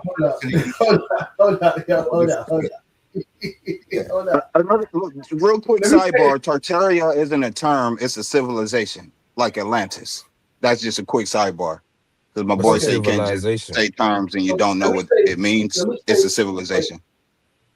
All right, let me say this about the war. I think you're telling Humble that. You're not telling me that. You're telling Humble. No, I was telling that to the brother who said you can't just say terms and you don't know what they mean. Tartaria isn't a term, it's a civilization. Yes, sir. Like Atlantis. Yes, so sir. the thing with the Chinese, with the China wall, here's the thing, is that the people of that time, when they built the wall, I think I could be wrong, but I believe that it was a protection against the I want to say Mongolians, or I don't know, it was another sect of group of people who lived in that region, and they built the wall against. And today, the reason that they call it the China Wall is because now all of those people are considered Chinese, even though they're not considered. Even though you can go to the Hung in the West China, you go to parts of Western China, and these guys are strict, like they're strictly Muslims, and you would think that this is not China at all, but they all considered Chinese because they dominated and put. I think I don't want to say which. I'm not even going to try to say which dynasty, but they put their stamp on it and said, "Listen, we're all Chinese." Mandarin is going to be the official language for the whole area, for this whole region. So that's why. Brother, you was correct. You're correct, but then it's like smaller the nuances where you're trying to catch people. The debate tactics is like what the Owaski guys. It's like smaller the nuances that they put in. They talk about this vortex. The space and stuff. Exactly. Space is not a freaking vortex. It don't move in it. But scientifically, when you get into it, you could kind of say that it moves in a vortex way. You basically could say that, but definition wise, what I'm saying? So it's like it's just smaller the nuances that you put on it, that where the wall was built, not by Chinese people. You're correct. I'm just saying, wait, hold up. I'm just saying you're correct. It was not built by the people who call themselves Chinese. Right. But today, but today you would just call them Chinese people. You know what I'm saying? No, hold on. If they're not Chinese, You can't call them today Chinese, brother. They're either Oh, he don't Chinese or understand they're the not Chinese. evolution I of Hold mean, on. like culture. if you go, but the thing Hold is, on. if you go up to them and ask them, how do you identify yourself? They're not gonna say, I'm, Hold you on. know what I'm saying? Hold on. I'm not Chinese. Brother, those were not the same people. That's the point. But the point of me saying that is that Google will tell you something that is not. That is the point, the whole point of me mentioning the Great Wall of China. So don't get lost within the Chinese and the people and all of that kind of stuff. No, the point here is that Google will tell you something that is not, like what Humble will swear his life and his whole belongings on, and it will turn out to be false. That's the point I'm trying to make. All I care about the Great Okay. Wall, or was it built by slaves or masons? So we about to research. Facts. We about to research who built the Great Wall of China. No, I The think Great Wall of China was not built by a single ruler or dynasty. Rather, it was constructed, rebuilt, and expanded over more than 2 millennia. See, he won't tell you that. He have you believing that only one particular group of people built the Great Wall. But he won't tell you that it wasn't built by one single ruler or dynasty. Rather, it was constructed, rebuilt, and expanded over more than 2 millennia. He won't tell you that. What you just say, Herc, is because they leave out the small nuances. See, the way he was explaining it, he'll have you thinking that, oh, one group of people built this wall. But in reality, a myriad of group of dynasties and rulers implemented the structure of this wall. Let's get into it, y'all. The early walls. Warning states, Brother Hurt, you was right. Before China was unified, let me read that again. Before China was unified, let me read that again. Before China was unified, Kojo, various independent feudal states such as Ku, Qi, Yin, Zhao, and Qin built individual defense walls along their northern borders to protect themselves from nomadic tribes and rival states. Exactly what you just said, Master Hurt. Right? The first emperor, Qin dynasty, 21221 to 206 BCE. Emperor Qin Shi Huang, the first emperor of the unified China. What did it say, Herc? Unified China. The contribution.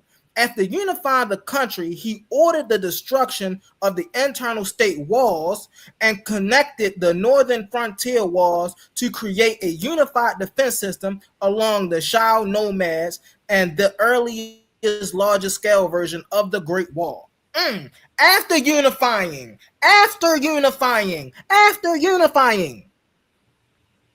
So see, he don't add that part. See, so when you talk about these things and you leave out those kind of nuances, and then you sit up here and say, well, the Chinese people didn't build the Great Wall of China. And then you find out, well, the first emperor after unifying the country of China, right? Then he actually made more frontiers towards the wall. The expansion, the Han dynasty, right? Contribution. The Han dynasty significantly extended the wall far into the Gobi Desert to protect trade routes like the Silk Road and secure the frontier. So the Han dynasty had a contribution. Hold on one second. We got this. The famous stone and brick wall. The Ming dynasty.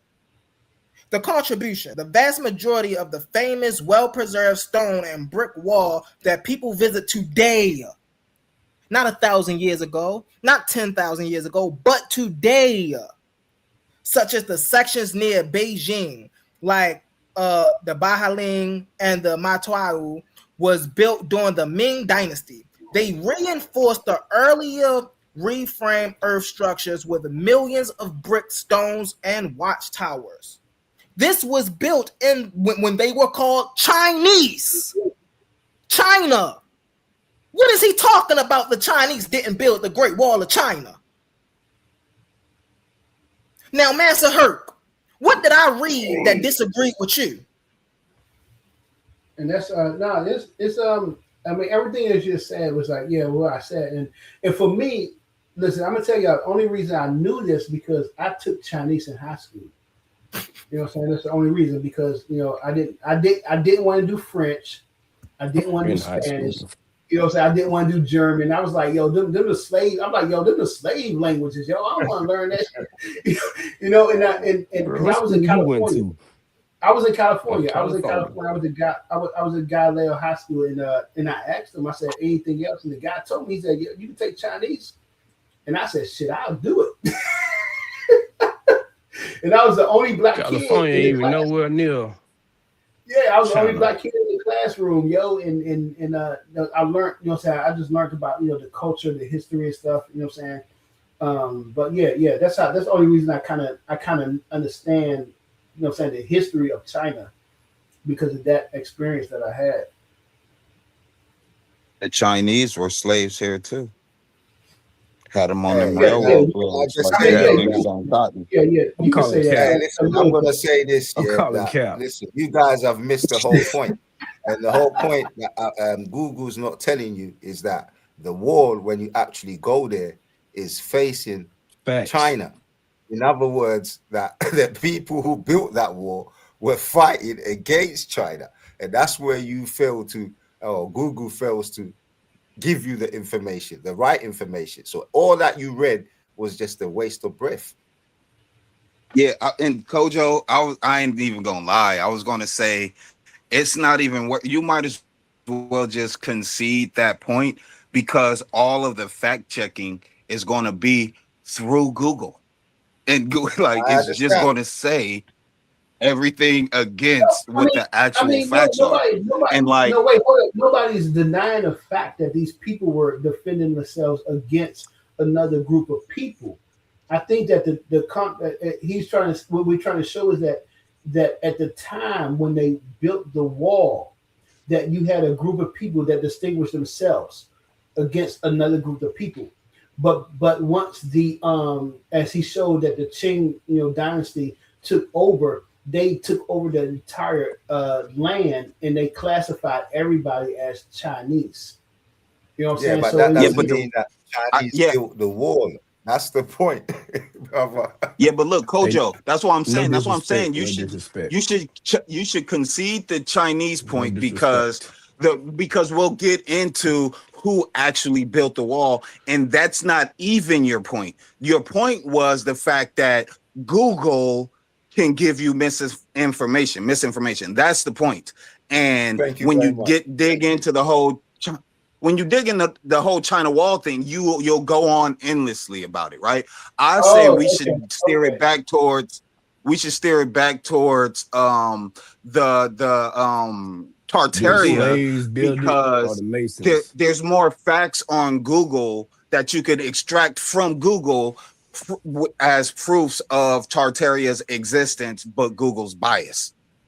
Okay, Going I the understand. China Right. I wall mean, route is going to get real, it ain't real things, concrete things you could say to Hey, prove your point. Because your point with the China thing is that it was facing China, meaning whoever built it, it wasn't China building it to keep exactly, people out. exactly, That's the point. exactly. That's the point. Yes. That's the I point. But just but then I just want to that know, opens the did the door to getting slaves into build who it really built it, or the and that's not even Masons? the point. Yeah, But it because opens the door to that. the question would be The that slaves of that Was century, China bro. Who founded, built the wall?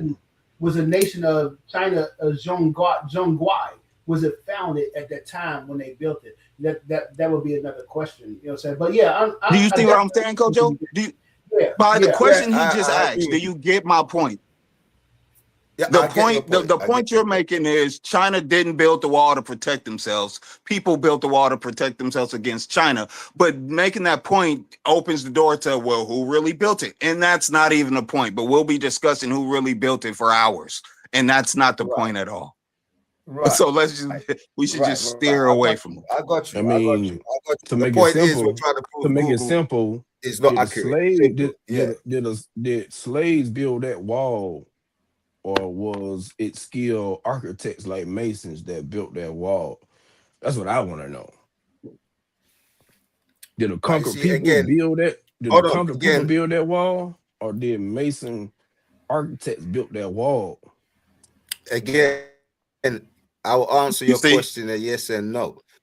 The yes is that yes, they were Masons because they deal with stones. And then the no is that these guys, the Masons that you're thinking about did not build those walls, Hey, you because said those it. You walls are said it for me. gigantic. You assume I just posed the question. Yeah, I answered it two-way, brother. I think Max want to steer the conversation back towards Tartaria. Go ahead, Max. Go in and on But hold Tartaria. on, before you do that, that's the point I'm trying to make. Again, because those walls are gigantic, it's just proof that those wars were Tartarian wars, because they weren't built for me and you. Basically, those wars were gigantic. They were built for bigger people than me and you, Oh, basically. And again, the I evidence agree is with that. around it. You I can't agree with tiptoe that. around. You can't tiptoe around it. It It's definitely was around it. bigger people than me and you. I agree with that Exactly. 100%. Yeah. And Yeah. so that's Yeah. what I'm saying. Yeah. You could dig it now. Now talking about that, we could dig in. We could Google structures that were built for not humans because they were so large, and we could Google that, and we could get into that. And then that's actually, and that's proof of the fact that there's a civilization that Google won't. You can't. It's non-Googleable. You can't Google it, and then they'll get. Or if you can, you really got to dig into the actual details of this civilization and the monuments and structures that was built all over the planet, because it wasn't just a civilization in one place. They had an empire, but the empire Exactly. stretched all over the planet. Like they had All relations all over the planet, and they taught things all over the planet. And so I want to know but where y'all get the y'all Chicago information. Fair, if you want to start, okay, your question, where we get our information, a good place to start would be, just in context of everything we're talking about, a good place to start would be the Chicago, the World Fair of I think it was, I could be wrong in particular, but I think it was 1893. If you want to Google it or YouTube it, the Yeah, World where Fair they of demolished all 1893. those It was buildings. held. Yeah, Yeah, it he's was right. held in Chicago.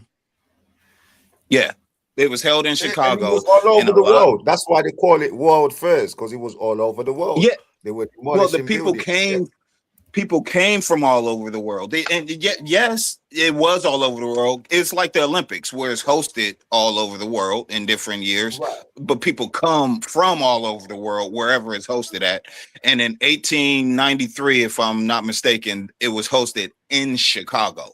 And that's Yeah. where, that's the connection to Tartaria, where they say these buildings were monumental. I mean, they were temporary structures built just to host the fair, and then it was torn down after. But that's not the case, because they have photographs of its construction. They have buildings that weren't torn down and are Right. still in existence today. And, Yeah. and was at the World Fair and was supposedly built for the World Fair and was supposed to be a temporary building, but it's not, and everything. So it's plenty of proof that you don't have to say that's proof of Tartaria, but it's proof that Google itself won't tell you the actual story, because when you Google it, it tells you what you read.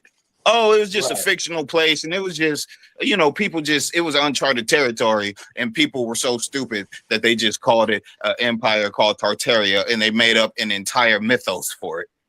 That's how dumb these No, people but are. I mean, also don't forget to add in, while you're talking about all that, the asylums, that the mental asylums they Yeah, made these buildings, dude, yes. sending Damn. people. Whoever was, Did you and mention these were that true earlier, stories. or did I have that conversation earlier this week? Because somebody, Which I was one of talking y'all? I about got the a asylum to question. somebody.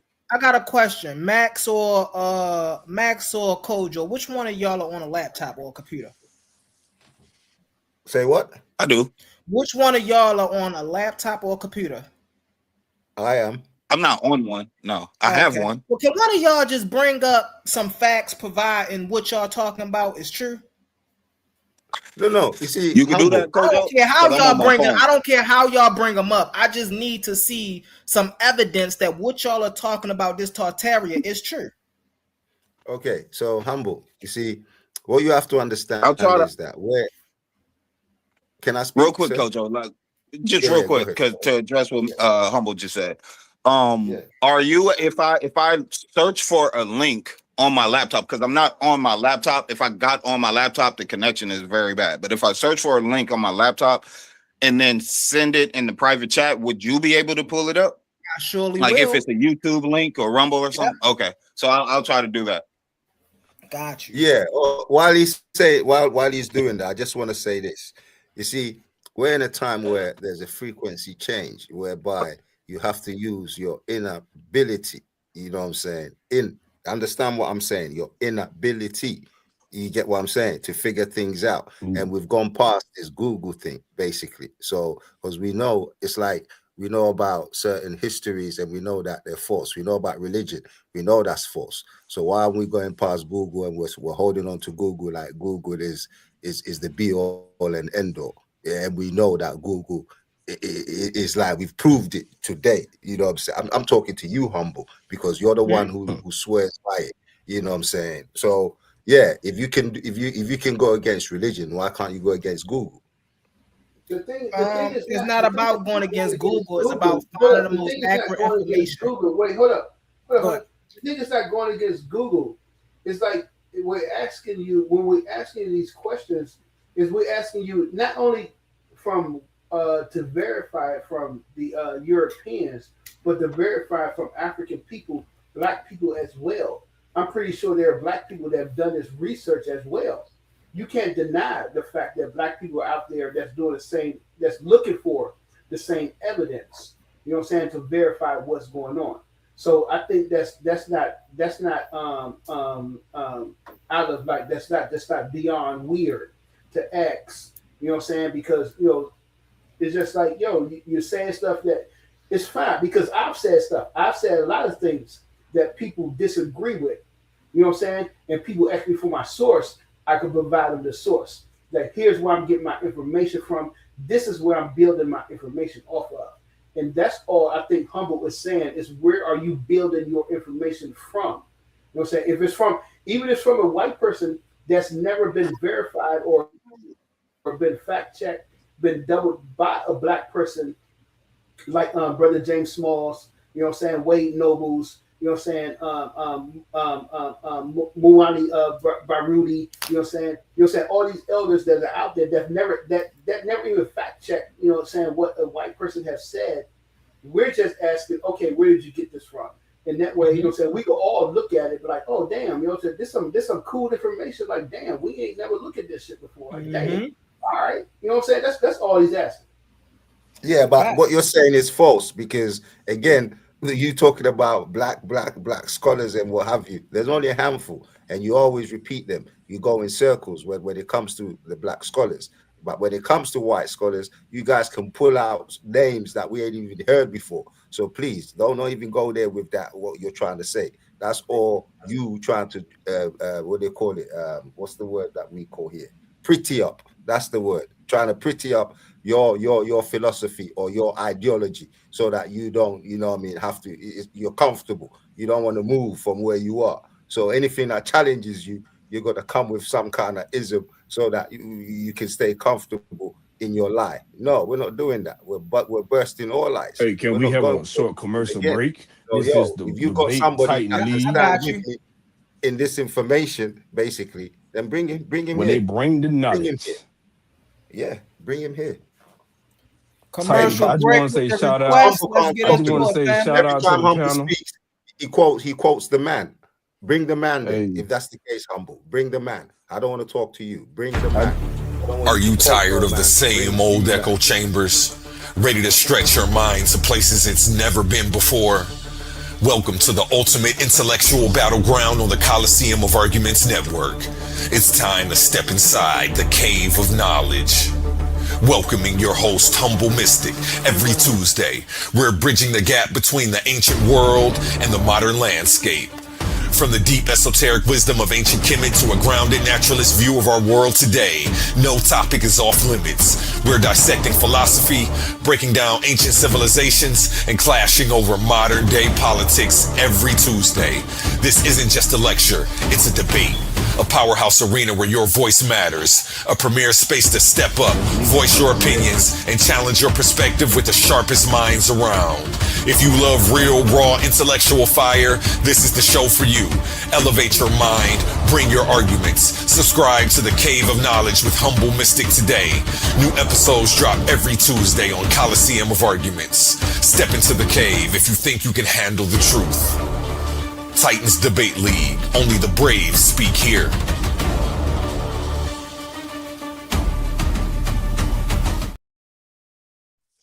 I just wanted to say, hey, bro, respect to the panel. You know what I'm saying? Peace to Shalom, shout out Wong. But respect to the panel because everybody speaking real knowledge. They're seeking the truth. They're uncovering, you know what I'm saying, mysteries. So respect to everybody on the panel, man. No Yeah, disrespect. most Cause definitely. I talk aggressive, bro. I know, you know what I'm saying? Like I said, I'm an Alabamian. So I'm always be like that, but respect to everybody on the panel, bro. Recognize Most all y'all, definitely. bro. Because y'all seeking Definitely. knowledge. Hey Facts. man, this is an intellectual arena. One thing I always tell people in this intellectual arena: don't take anything personal. You see what I'm saying? When you got ideologies clashing, of course we're gonna have disagreements. You see what I'm saying? But you know, if you up to the task, bring your information. You see what I'm saying? And I just gotta validate what Brother Vicar said. I appreciate you, Brother Vicar. Hey, okay, we see that, moon. Um, I also want to play this. I got something for the family really fast. One of my favorite I guess memes or little videos, if you could say. Hey, this has become one of my little favorite. I didn't play it today. I should have. I heard a lot of claims where I should have played this, but I didn't. I spared y'all today. Let's get into it. Mr. Madison.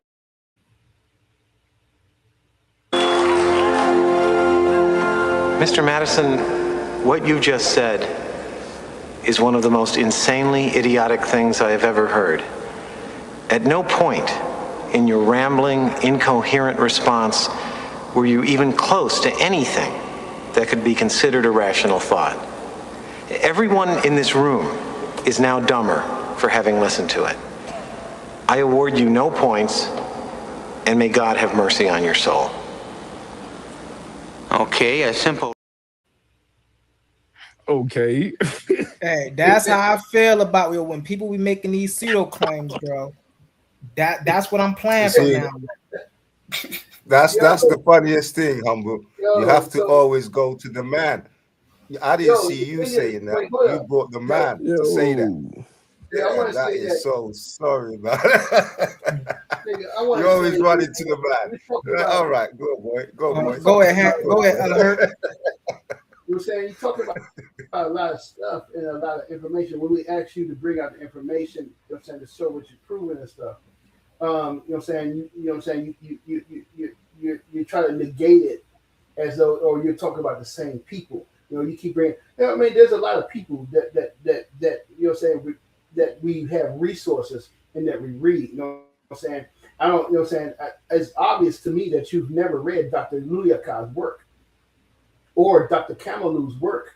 You know what I'm saying? Or the sister Emmy Oron's work. You know what I'm saying? I know there's a lot of people that talked about these situations in African spirituality, African traditions, and African history that have been doing this. And to say that, you know, you keep talking about the same people, that doesn't negate anything at all, because these same people that I'm bringing up, you know what I'm saying, these people are foundational to the history that we're looking at, and you have not negated anything that they have proven or that the work that they have done. That's, I think that's the issue. And so I mean Humble, I guess Humble was going to click on the link that Max put in the back. You know what I'm saying? So I'm interested in how this link proves, you know what I'm saying, you know, anything about, you know, the ancient people. You know, I don't understand, but yeah, go ahead. Snacks for your waistline. Now let me say that it's the links that I sent, because I didn't want to interrupt as I sent them. There, it's not proof of Tartaria's existence. It's, I sent links of I think it's like 7-minute videos of photographs and video of the structures that were at the World Fair of Chicago that they say were temporary. One of the videos shows this construction, the other video shows the finished buildings, and just to show that they weren't temporary structures. And that's just to express the fact that just Googling something, that Google isn't going to tell you the actual history. Like Google won't tell, if you Google Black history, they're not going to give you the truth about our history. So Google isn't the end all be all. That's all that proves. So it's not, you're not going to see this video. If he even plays it, it's not necessary. But if you want to, you're not going to see anything that's going to be like, oh, you know what? You're right. Now that I see this is proof. It's not that. But there are longer videos, like hour-long videos, where they get in depth about the situation, and those might turn you. But I don't think anybody's interested in sitting there and watching through that. Maybe I'll try to sift through one and tell you, like, skip to 23 minutes, and it's like 4 or 5 minutes, and there's something like that. But the videos I sent you just shows the buildings and the construction, so you could gauge for yourself if these type of structures were built just to be torn down. That's all it will illustrate. And then you combine that with the fires of Chicago and all throughout the nation, actually, not just Chicago. All of America was on fire throughout the late 1800s and 1900s, all type of cities. So, you just gotta you make assumptions because there's no concrete evidence. If all the evidence been destroyed, you got to make assumptions that maybe they were hiding something. Maybe they were hiding something that they don't want us to know. And you combine that with what was being spoke about earlier about Mesoamerica being Mesopotamia, because there is actual arguments for that, speaking about it geographically, because you say people don't know geography, but the whole thing is that they say that they're lying about the geography of it. Because like in Mesopotamia, they say that the Mesopotamia was the land between two rivers, but then they have videos where they say like Iowa is that, and Iowa is one of the most fertile lands in America. And then they say like the Nile River was actually the Mississippi River. And then because the character of the Mississippi is synonymous with the characteristics of the Nile, all this. So you combine that with that maybe they're hiding something about the history of this land that we live on. You just start putting the pieces together, and it's like maybe they are like, and then you combine that with the fact that when it comes to slavery, I know it's got to be at least a couple people in here who don't believe that all the slaves in America came from Africa, and that the majority of them was already here in America, and they just enslaved the niggas that was already here, and then convinced the niggas that was already here that they were from Africa, so that reparations don't equate to giving niggas their land back. It just equates to like, let's just, maybe we'll say sorry. And then, but this isn't your land, this is our land. Like they keep that going. But you just combine all these things together. They're lying a lot about this soil that we live on. And so like, it's just little bits of evidence, that you got to piece together. That's in the words of Brad Newbrit. They get nothing but a beating. That's what you get. All right, we're gonna let Mansa Hurt get in here, and then I'm gonna play this video. Go ahead, Mansa Hurt. Nothing but a beating. I mean, I it's too much. Again, for me as a person, and for me, it's like what you know. I think Humble said this like a couple of days ago, last week. It's all about what you know. Like when we have these discussions, people are not, because I think I asked you something about like African philosophy or something like that, and your response was like, we haven't studied Africa's philosophy. You know what I'm saying? We haven't got into African spirituality that deep. You know what I'm saying? I think that was his response, and it's all about what you know. And so for me, when I hear people say this stuff, I've read history, and I've read the books, on American history, say whatever. So when we talking about when you start getting into like, well, the people, the African people being here, being enslaved, and not as people that was brought here, it's all context because people are not actually reading. You know what I'm saying? You got books that's written by this lady, what is her name?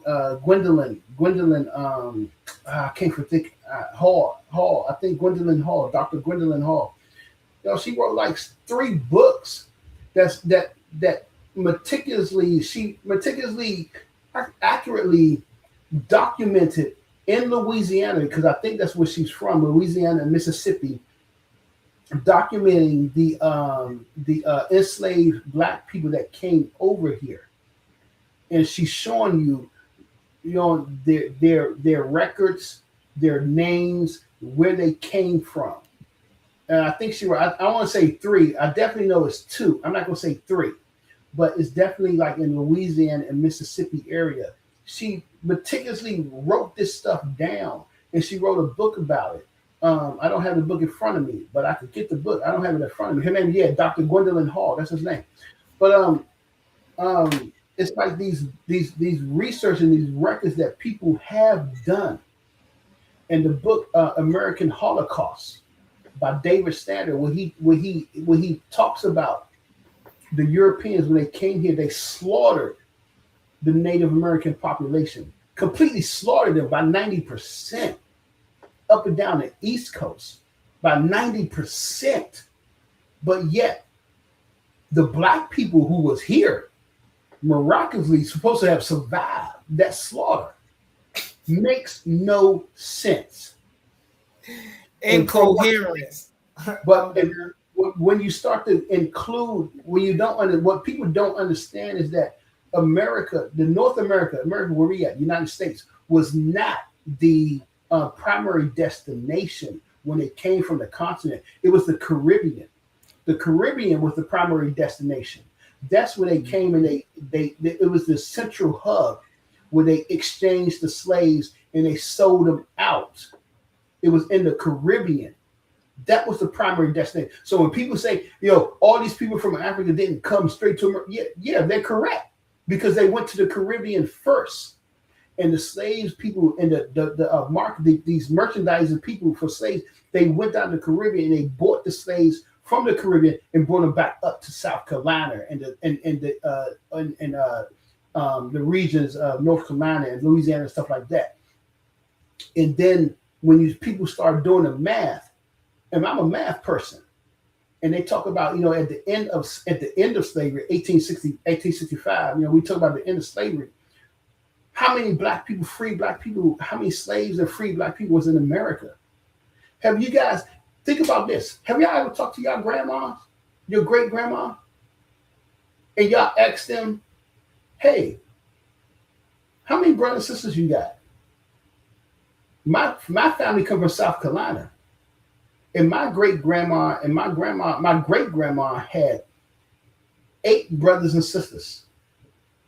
My grandma had 10 brothers. I'm so sorry, man. This ain't a lecture room, man. This is a wait, hold on. I'm about to finish. Hold on, Kojo. Let him land his plane, Kojo.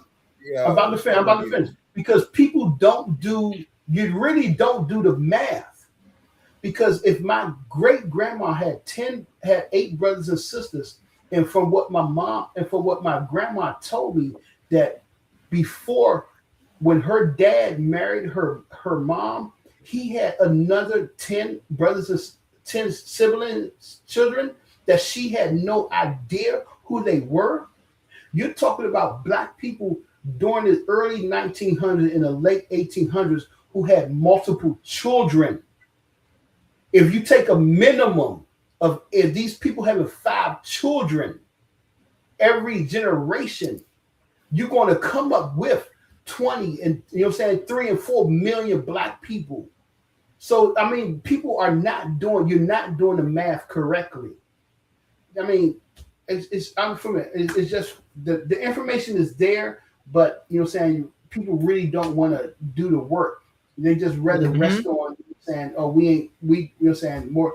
I'm not denying. Hold it. So give me straight. I'm not denying that there were Black people here, before, you know what I'm saying, the Europeans came. I'm not denying that.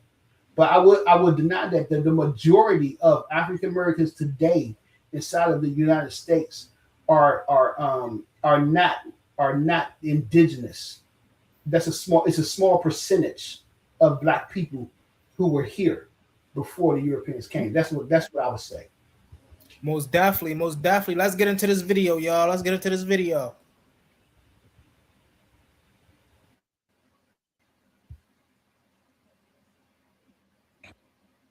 What in the world? That's an ad. Yeah. It's on because you're not gonna find anything on Tartaria on YouTube. I have to go to Rumble. They got an ad. It looks weird, but you know, you can skip it in 5 seconds. I got you. I'm trying to. Sometimes my laptop be moving a little slow, and so I'm trying to figure out, did I pause it or is it going to play? What it's doing? Maybe refresh the page, and then another disclaimer is I didn't really watch. You know, I just try to find some videos real quick. I just saw that it had the images that I needed, but I'm gonna be watching this for the first time just as well as you. Yeah, got you. Let's get into it, y'all.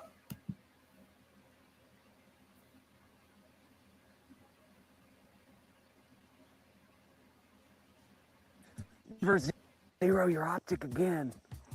What? Yeah, because the U.S. Special Forces don't zero their optics the way you do.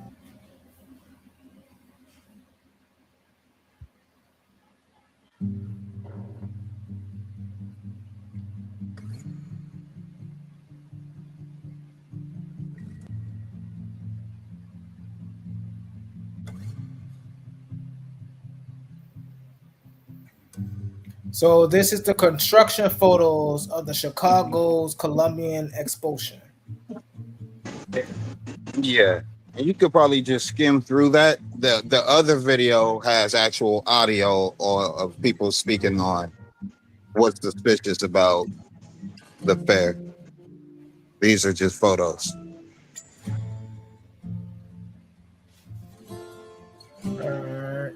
This is just to illustrate they spent months doing this. They're not gonna.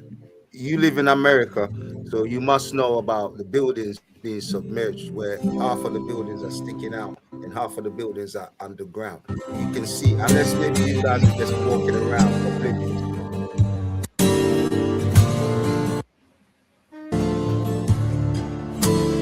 Yeah, that's another This is thing the you can look up. first Ferris wheel in America, y'all.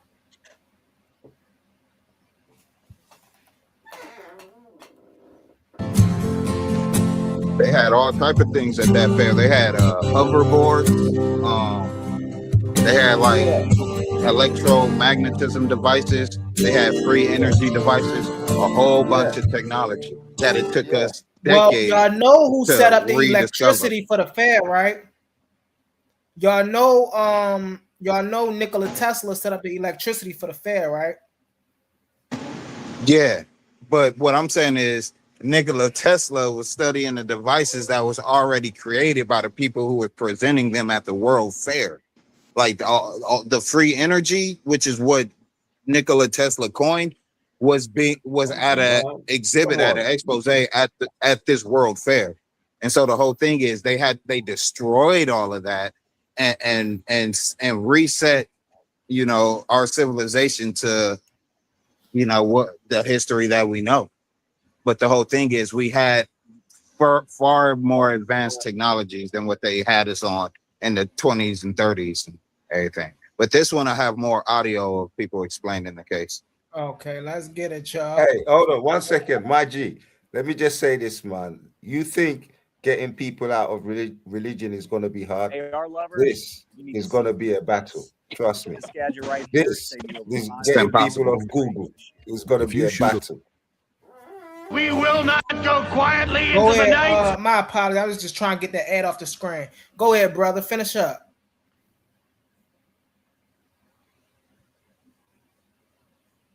Kojo, go ahead. Finish up, Kojo. No, I'm just saying that yo, if we're trying to get people off religion, and religion is is proving to be some kind of a hard barrier, then this Google thing is going to be even much harder because people like Humble are sold on it. Their whole life depends on it. If you take that away, they're lost. I mean, and there's billions more like Humble. So it's going to be a fight, but it's one that we're going to have to do. We're going to have to fight it. And so, but I'm just saying, it's going to be a bigger fight. That's all. But yeah, the brother's on point. Most definitely, y'all yeah. got a fight on y'all hands. And we're going to play this video. I'm going to let y'all give y'all closing remarks, and then we're going to shut it down, family. Let's get into it. We will not vanish without a fight. We're going to live on. We're going to survive. Today, we celebrate our Independence Day.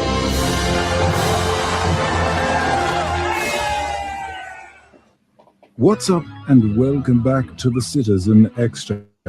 And today, I wanted to take you down one of my favorite rabbit holes, the Chicago World's Fair of 1893, also known as the World's Columbian Exposition.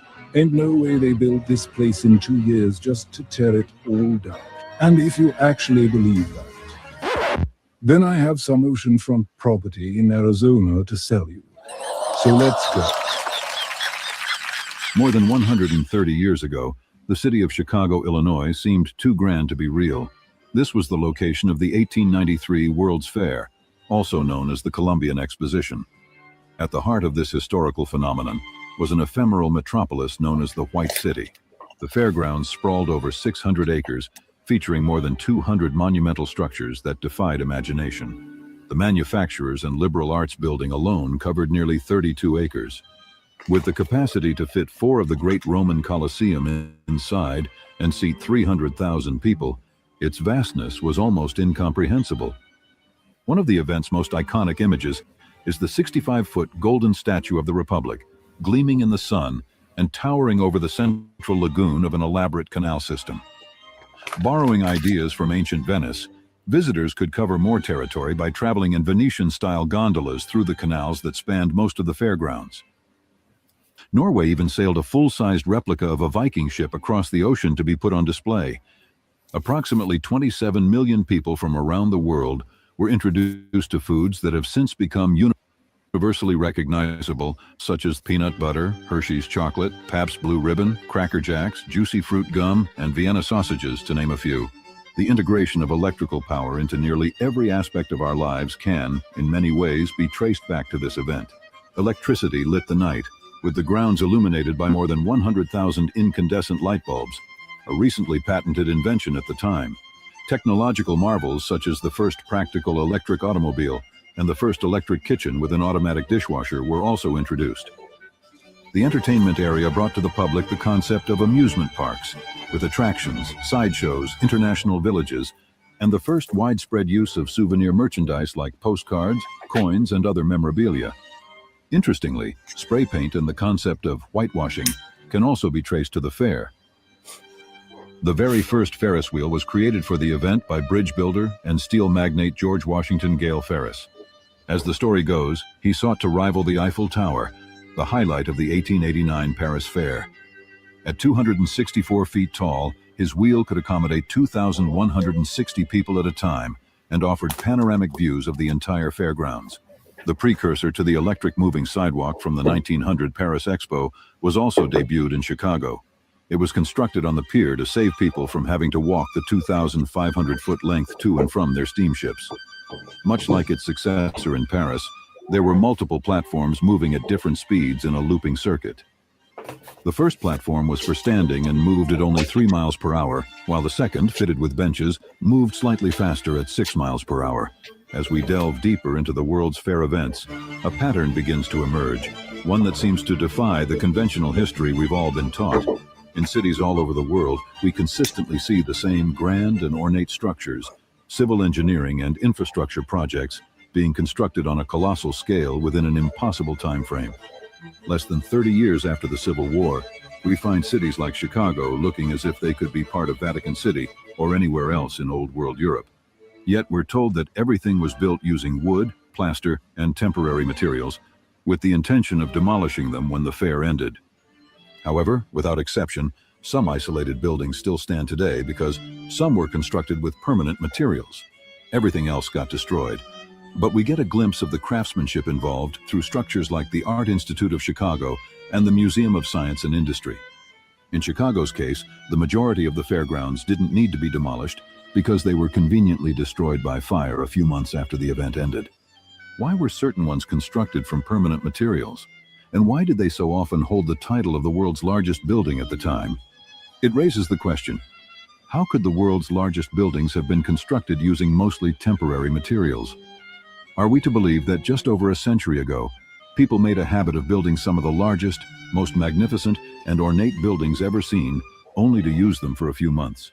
Even if we disregard the buildings themselves, the earthworks involved in these projects would challenge modern capabilities and equipment under such tight timelines. And most importantly, why would they do all of this just to destroy it?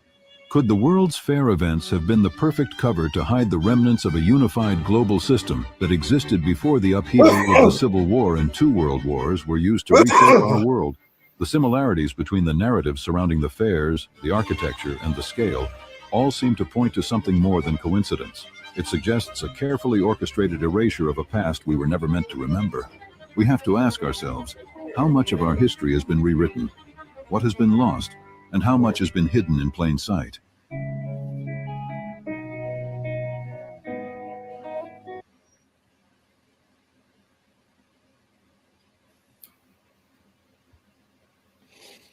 Yeah. So, family, while that was certainly an interesting video, I would ask y'all to go back and check this out and do the research for yourself and hey, make your own conclusions. You feel what I'm saying? With that being said, brother Max, brother Kojo, I'm gonna start off with you, brother Max. We're gonna give our end, we're gonna close out and I'm gonna shut it down. And I appreciate y'all. Go ahead, brother Max. We starting with you, and then we're gonna go to Kojo. Yeah, as always, it was a pleasure. Thanks for having me. Kojo, it was a pleasure hopping on here and being your tag team partner on this. It was pretty dope.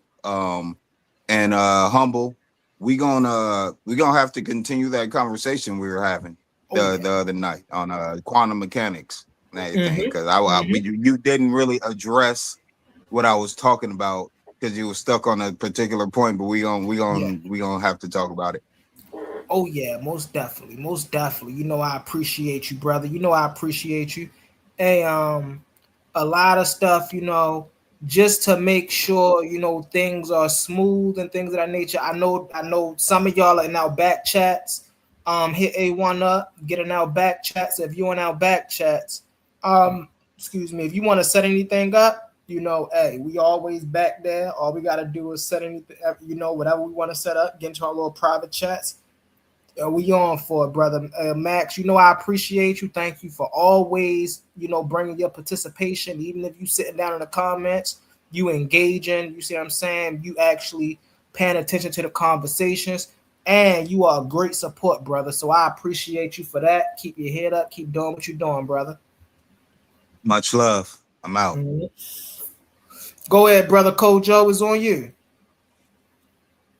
Yeah, I'd like to give a shout out to everybody that came on the panel.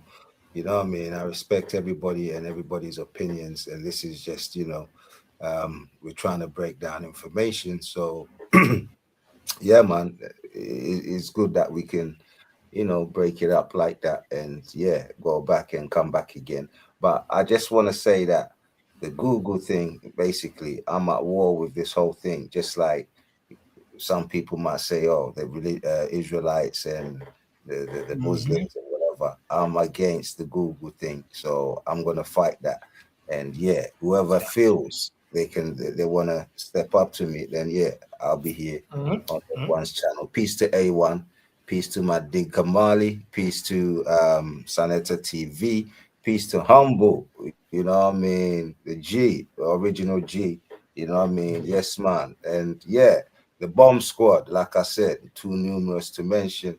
And yeah, all the ladies that come on the panel as well that, give their, sacred opinion. You know what I mean?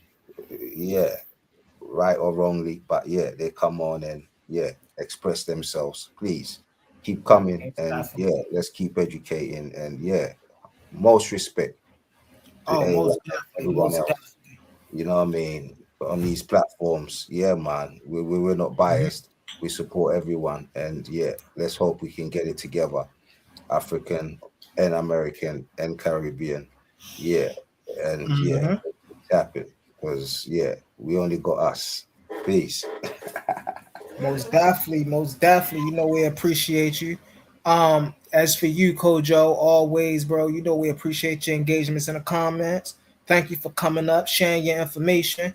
And you know how it is in the intellectual arenas. You know we gotta lock our horns, get it in. But at the end of the day, it's always the highest respect. You feel what I'm saying? Um, and so I say that to everybody out there who get up here and spar with me. You say I'm saying, yeah, you know, when you get up here, we gonna get it in, but I don't want that to deter anybody from thinking I don't like them or because we at odds with the information. You know, they got to be my enemy. We beefing. Ain't nothing like that. I just like to get in the ring. I'm an intellect. That's what I do. Shout out to my brother Cosmon. I know y'all been saying me bust him upside the head about his Owaski Bible and his faithism, but that's still my brother. You feel what I'm saying? With that being said, most definitely make sure y'all stay tuned. We got a tournament coming up. Me and brother Cosmon, we going at it. Probably the first, second round in the tournament. You feel me? So I'm just giving out some promotion just to keep y'all in tune. I want to, for everybody that came today, appreciate y'all. Definitely for giving y'all engagements in the comments, whether y'all agree with me or don't. You know, I don't care. I just appreciate y'all for being here. As always, I encourage y'all to go do your due diligence, go get into this information. If you disagree with something I say, if you disagree with something anybody up here say, go get your own information. Feel free to come up here, present it, and you know all y'all got the range. You know what I'm saying? Y'all come up here, I give y'all the voice to present what y'all gotta present. And you know, somebody got a response, we gonna let that rock. You feel what I'm saying? On that note, if y'all want to catch more Humble Mystic, man, y'all can always catch me on an app called Bigo Live, Bigo. Download it on your phone. You ain't gotta get no extra codes or nothing like that. You just download that on your phone. You can catch Brother Humble Mystic over there, dropping information as well, always in the intellectual debate arenas. Shout out to my brother A1. Shout out to my brother Quantum. You know, shout out to the brother Omar. Shout out to all the fam, man. Jay Snakes, my brother Michigan. Shout all y'all out. Thank y'all so much for y'all support. Without y'all, this couldn't be possible. I'm gonna play one more commercial and then we're gonna get up out of here, family. I appreciate y'all. Let's pause the noise for a second, because if you're still here right now, you're already different. Not everyone gets this. Not everyone understands real debate, real scholarship, real intellectual smoke. But you do. This is Coliseum of Arguments. This is Titans Debate League. And what happens here doesn't survive on algorithms. It survives on the people who believe in it. When you support through Cash App, you're not just donating. You're fueling the arena. You're the reason we can bring in high-level guests. You're the reason we keep unbiased judges. You're the reason these debates stay sharp, fair, and uncompromised. This platform is built by thinkers, sustained by supporters, protected by the ones who know value when they see it. If this show has ever sharpened your mind, has ever entertained you, or has ever challenged what you thought you knew, then Cash App is how you say, keep this going.